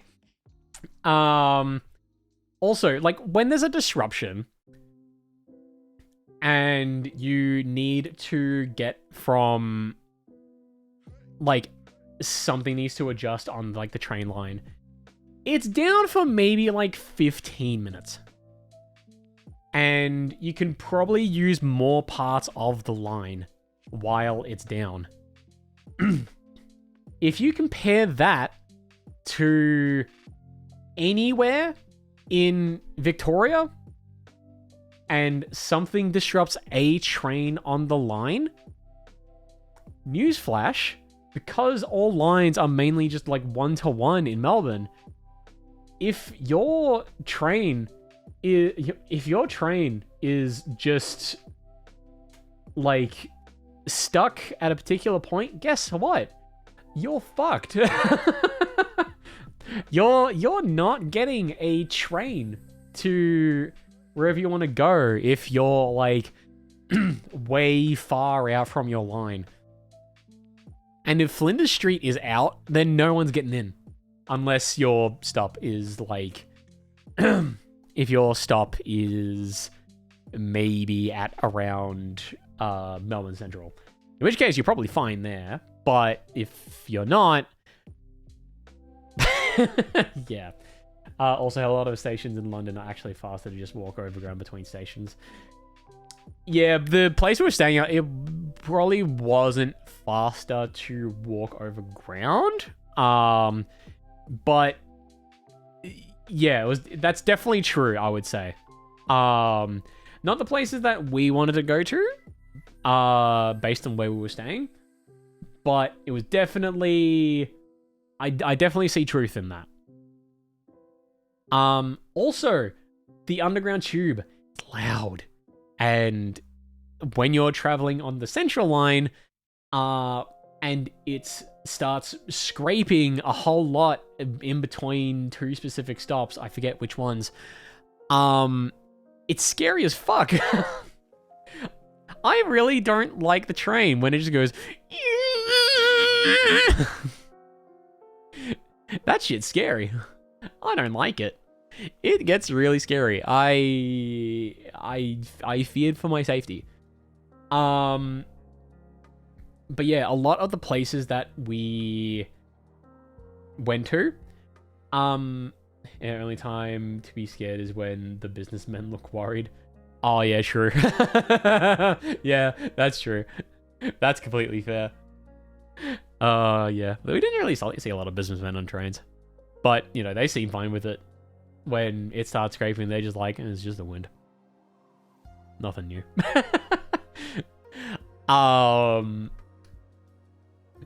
No, mother, I'm sure it's just the Northern Lights. But yeah, another thing something I do notice about London is the pubs. More so how busy they get on a weekday. Like, you'll be central Melbourne and you'll look into a pub and it's like yay busy.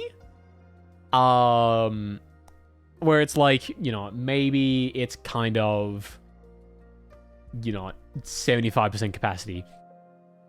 I reckon pubs during like a weekday, every time I would pass one, it's like, oh yeah, iconic for a pub to be absolutely swamped 4 to 7 p.m. every business day in London. Oh no, I'm talking about like 11 p.m. That shit was packed. Like, I do not expect a weekday pub, London, 11 p.m. to be that packed when I walk past it. It's quite surprising. Everyone's got like a pint of something. Mainly Guinness. But yeah, I, like, compared to Melbourne, I don't see that many people, like, out at pubs. Like, well, granted, I don't really go out that much during a weekday. I'm going to bed. It's also completely fair. But, you know, I just don't, you just don't really see that in, I guess, Melbourne area. It just surprised me how people were raring to go. Just quite surprised is all. So then, what are some highlights of some of the places that we went to in London? Oh, I'll start with this one. Okay, so in terms of wanting a good view in London, you have two options. And I went to both, so I can actually make this comparison. So, if you aren't a fan of stairs, let's start there. Let's start strong. If you aren't a fan of stairs, then go to London Eye. London Eye is cool. You get to the top. It's an over-glorified Ferris wheel. And it is pretty alright. You'll get to the top, you have a really good view of the city, and you get a lot of good pictures. You see practically everything when you're at the very tippy top. You got a bit of time to take a lot of pictures, etc. You know, gorgeous view. And you get to see Buckingham Palace from there, which is also nice. You get to see Big Ben. How we doing, buddy? And then you go back down, you get off, and it's like, all right, cool. Well, you got it. That was maybe like 30, 50 pounds. I don't remember the exact price. I'd have to look back at my purchases. I just remember it being north of 30. In comparison, St. Giles Cathedral. Such a, like, I went in with like the misconception of just like, it's just a building. It's fine. It's gonna be a, you know, just kind of like a, you know, just something to go to. How very wrong I was. like, you'll have that conception of it's just a building until you actually go to that place. And quite frankly, it's phenomenal of just how much work goes into this big ass fucking building. All the organs that are there. I say all the organs that are there. There's only one, like, keyboard with, like, foot pedals. That's like 4 keyboards, actually, because there's 3 that you play with your hands, and there's 1 for your feet, which is just a bunch of pedals. And it controls, I think it was like north of 120 organ pipes, which is huge. We also got to hear it play, and it was cool. It was so cool. And you also sit down in like the center of the dome, and you just look up. And it's really cool shit up there. A lot of like tapestry kind of things that's just like etched into the wall, painted on.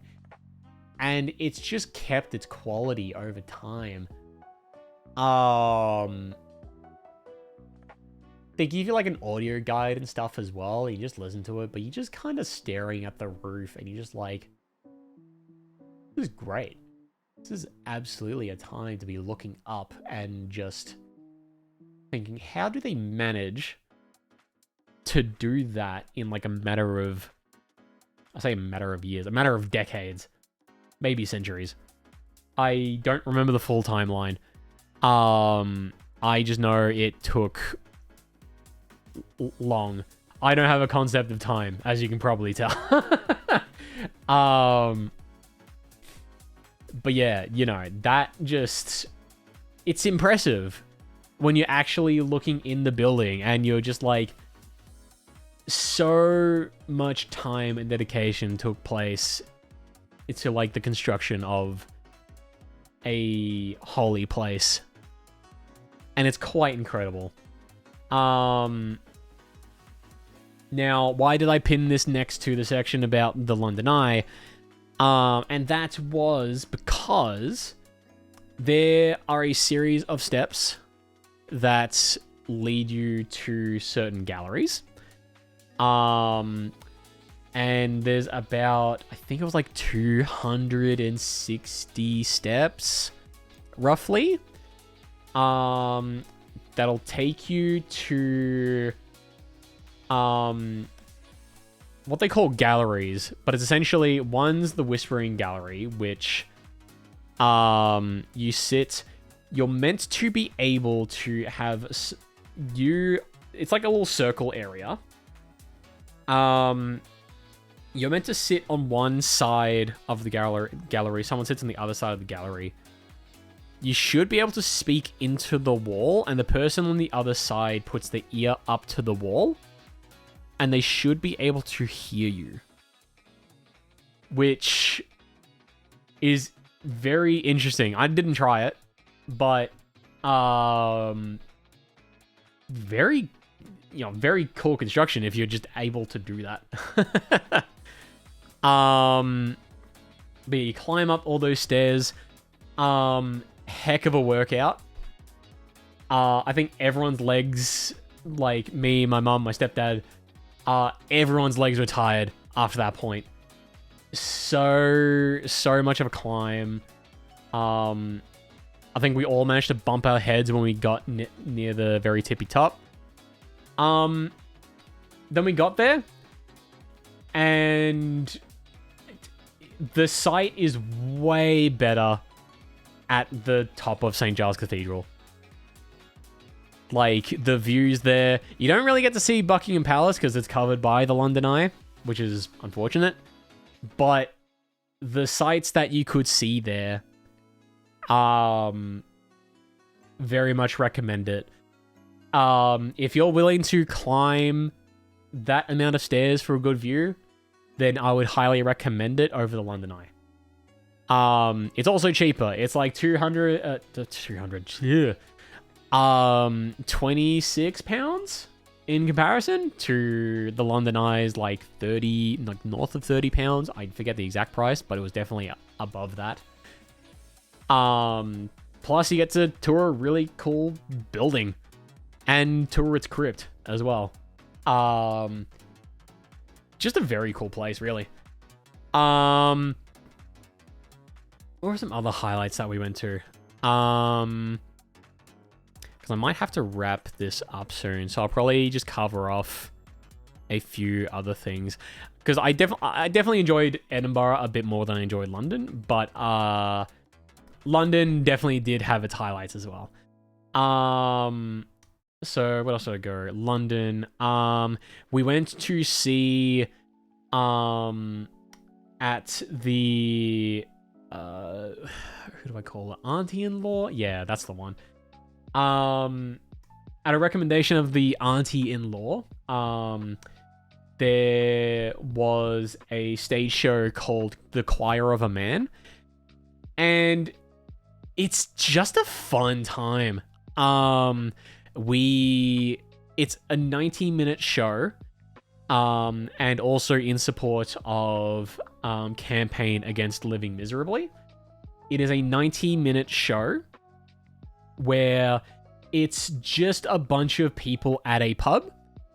They sing pub songs, and they encourage you to sing along with it. It's a very small, like, theater, but I think that's part of what makes the like the environment and like the stage play super fun. They actually get a few people on stage as well. They had the show in Melbourne as well, and I think a few other places. I don't recall. But if you're in Edinburgh, they're gonna more often have it there. So if you're near Oxford Street, the Arts Theatre, The Choir of a Man, highly recommend it. It's a short play, a short stage show, but highly recommended. There's not like an actual plot to it. It's fun, it's vibes, and I was in for it. Good stuff. Where else did we go? I'll do like 2 more things that I would recommend. Where else did we go? We went to another Indian place in London. It was called Paro. That is Paro. Just fantastic tasting food. I think Mum got the best dish, which was the what did she get? It was like the lamb korma. I don't know what they put in it, but that was fantastic.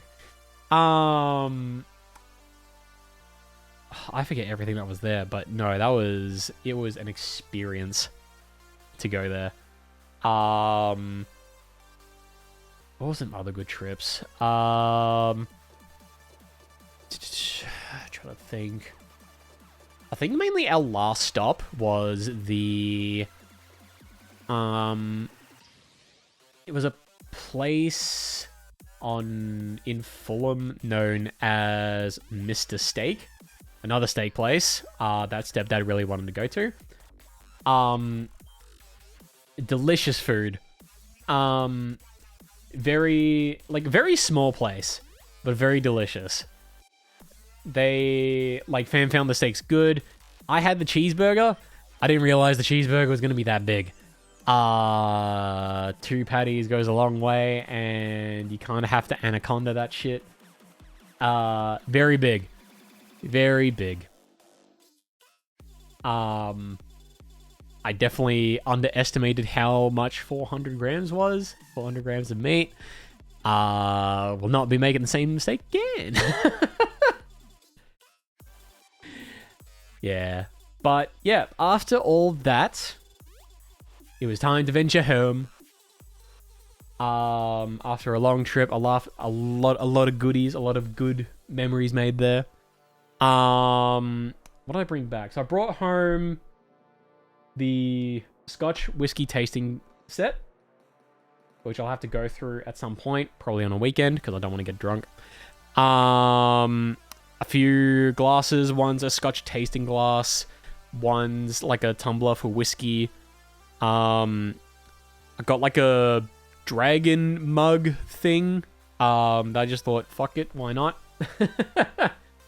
A few sets of socks. Oh yeah, and I found a record store in London.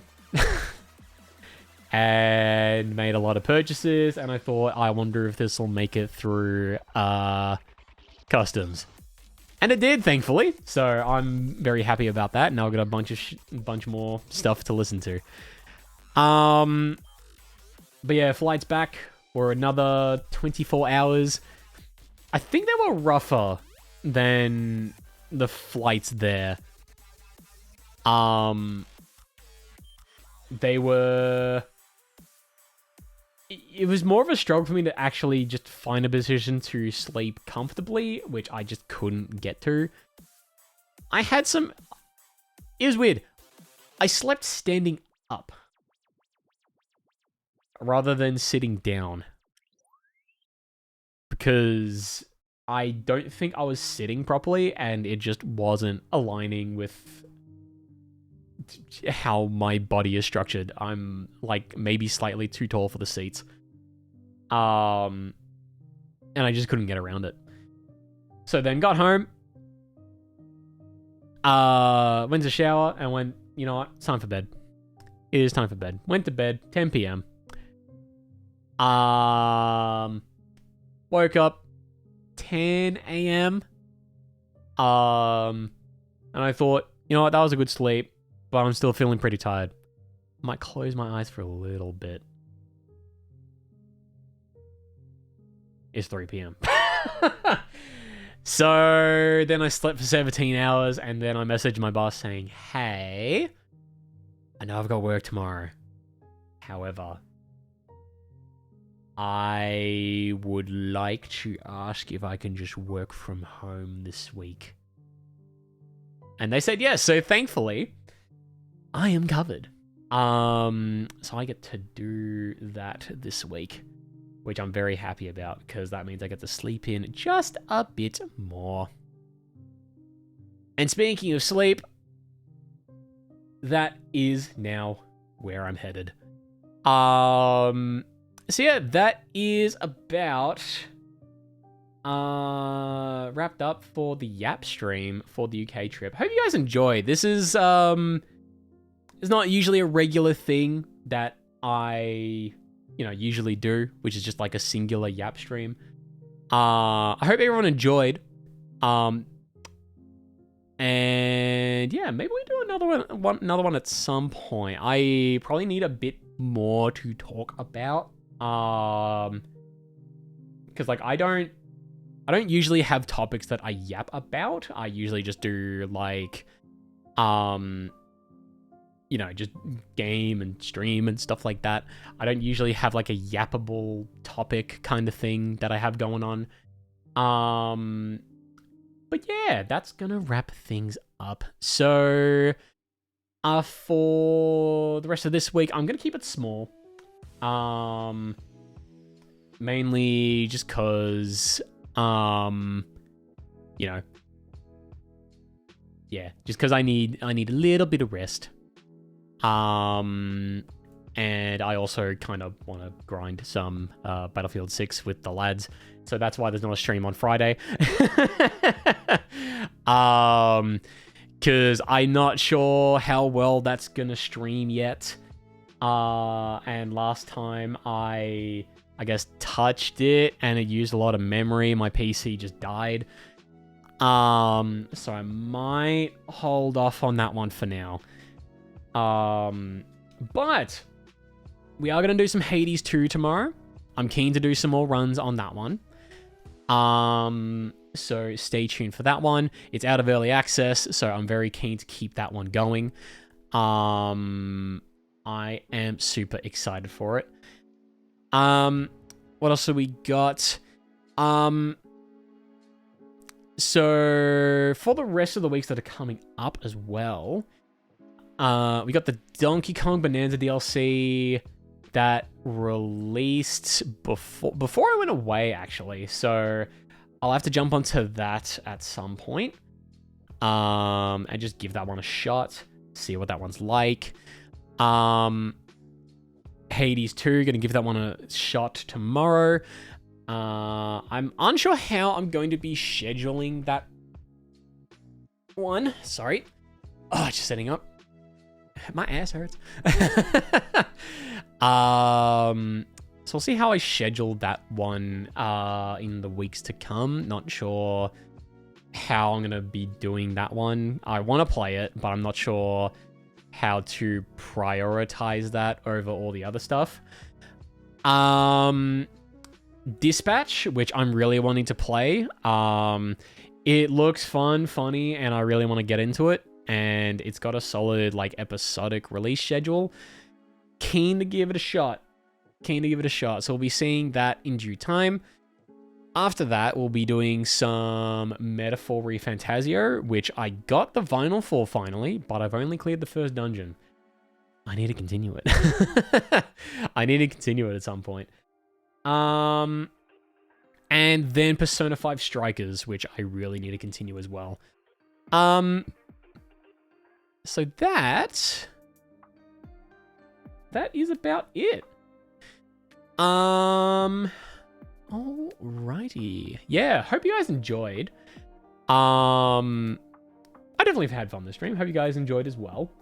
Let's look for someone to raid. If anyone has any takers on who we should raid, please shout them out. Otherwise, have a gander. Let's see who's doing stuff. Who is on? That's the wrong button. Whoops. Let's open that up.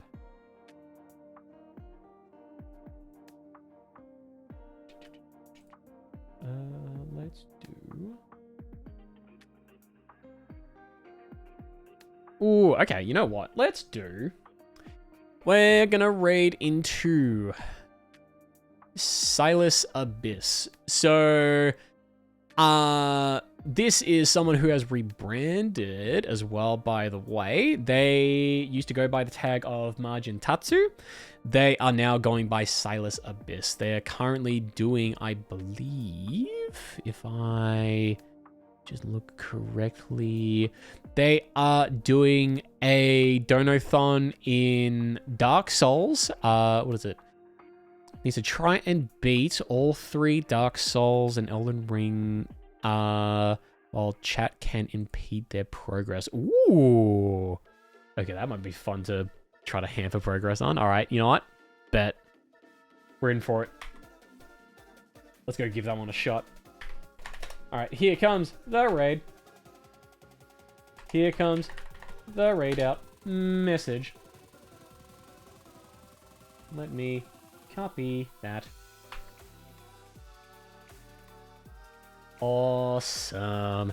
So once again, thanks y'all for coming along to the stream. I very much appreciate having y'all here and listening to me yap. Appreciate those who are here. To those lurking in chat, also thank you all very much for coming along. I appreciate having y'all here as well and listening to the yap. If y'all did enjoy, please be sure to I can speak. Please be sure to leave a follow. I'd be very much appreciative of your support. I hope you all have a good day / afternoon / evening, wherever you may be. Drink your water. It's always good for you. And I will catch y'all tomorrow for some grand old Hades 2. Have a good night, y'all. Catches.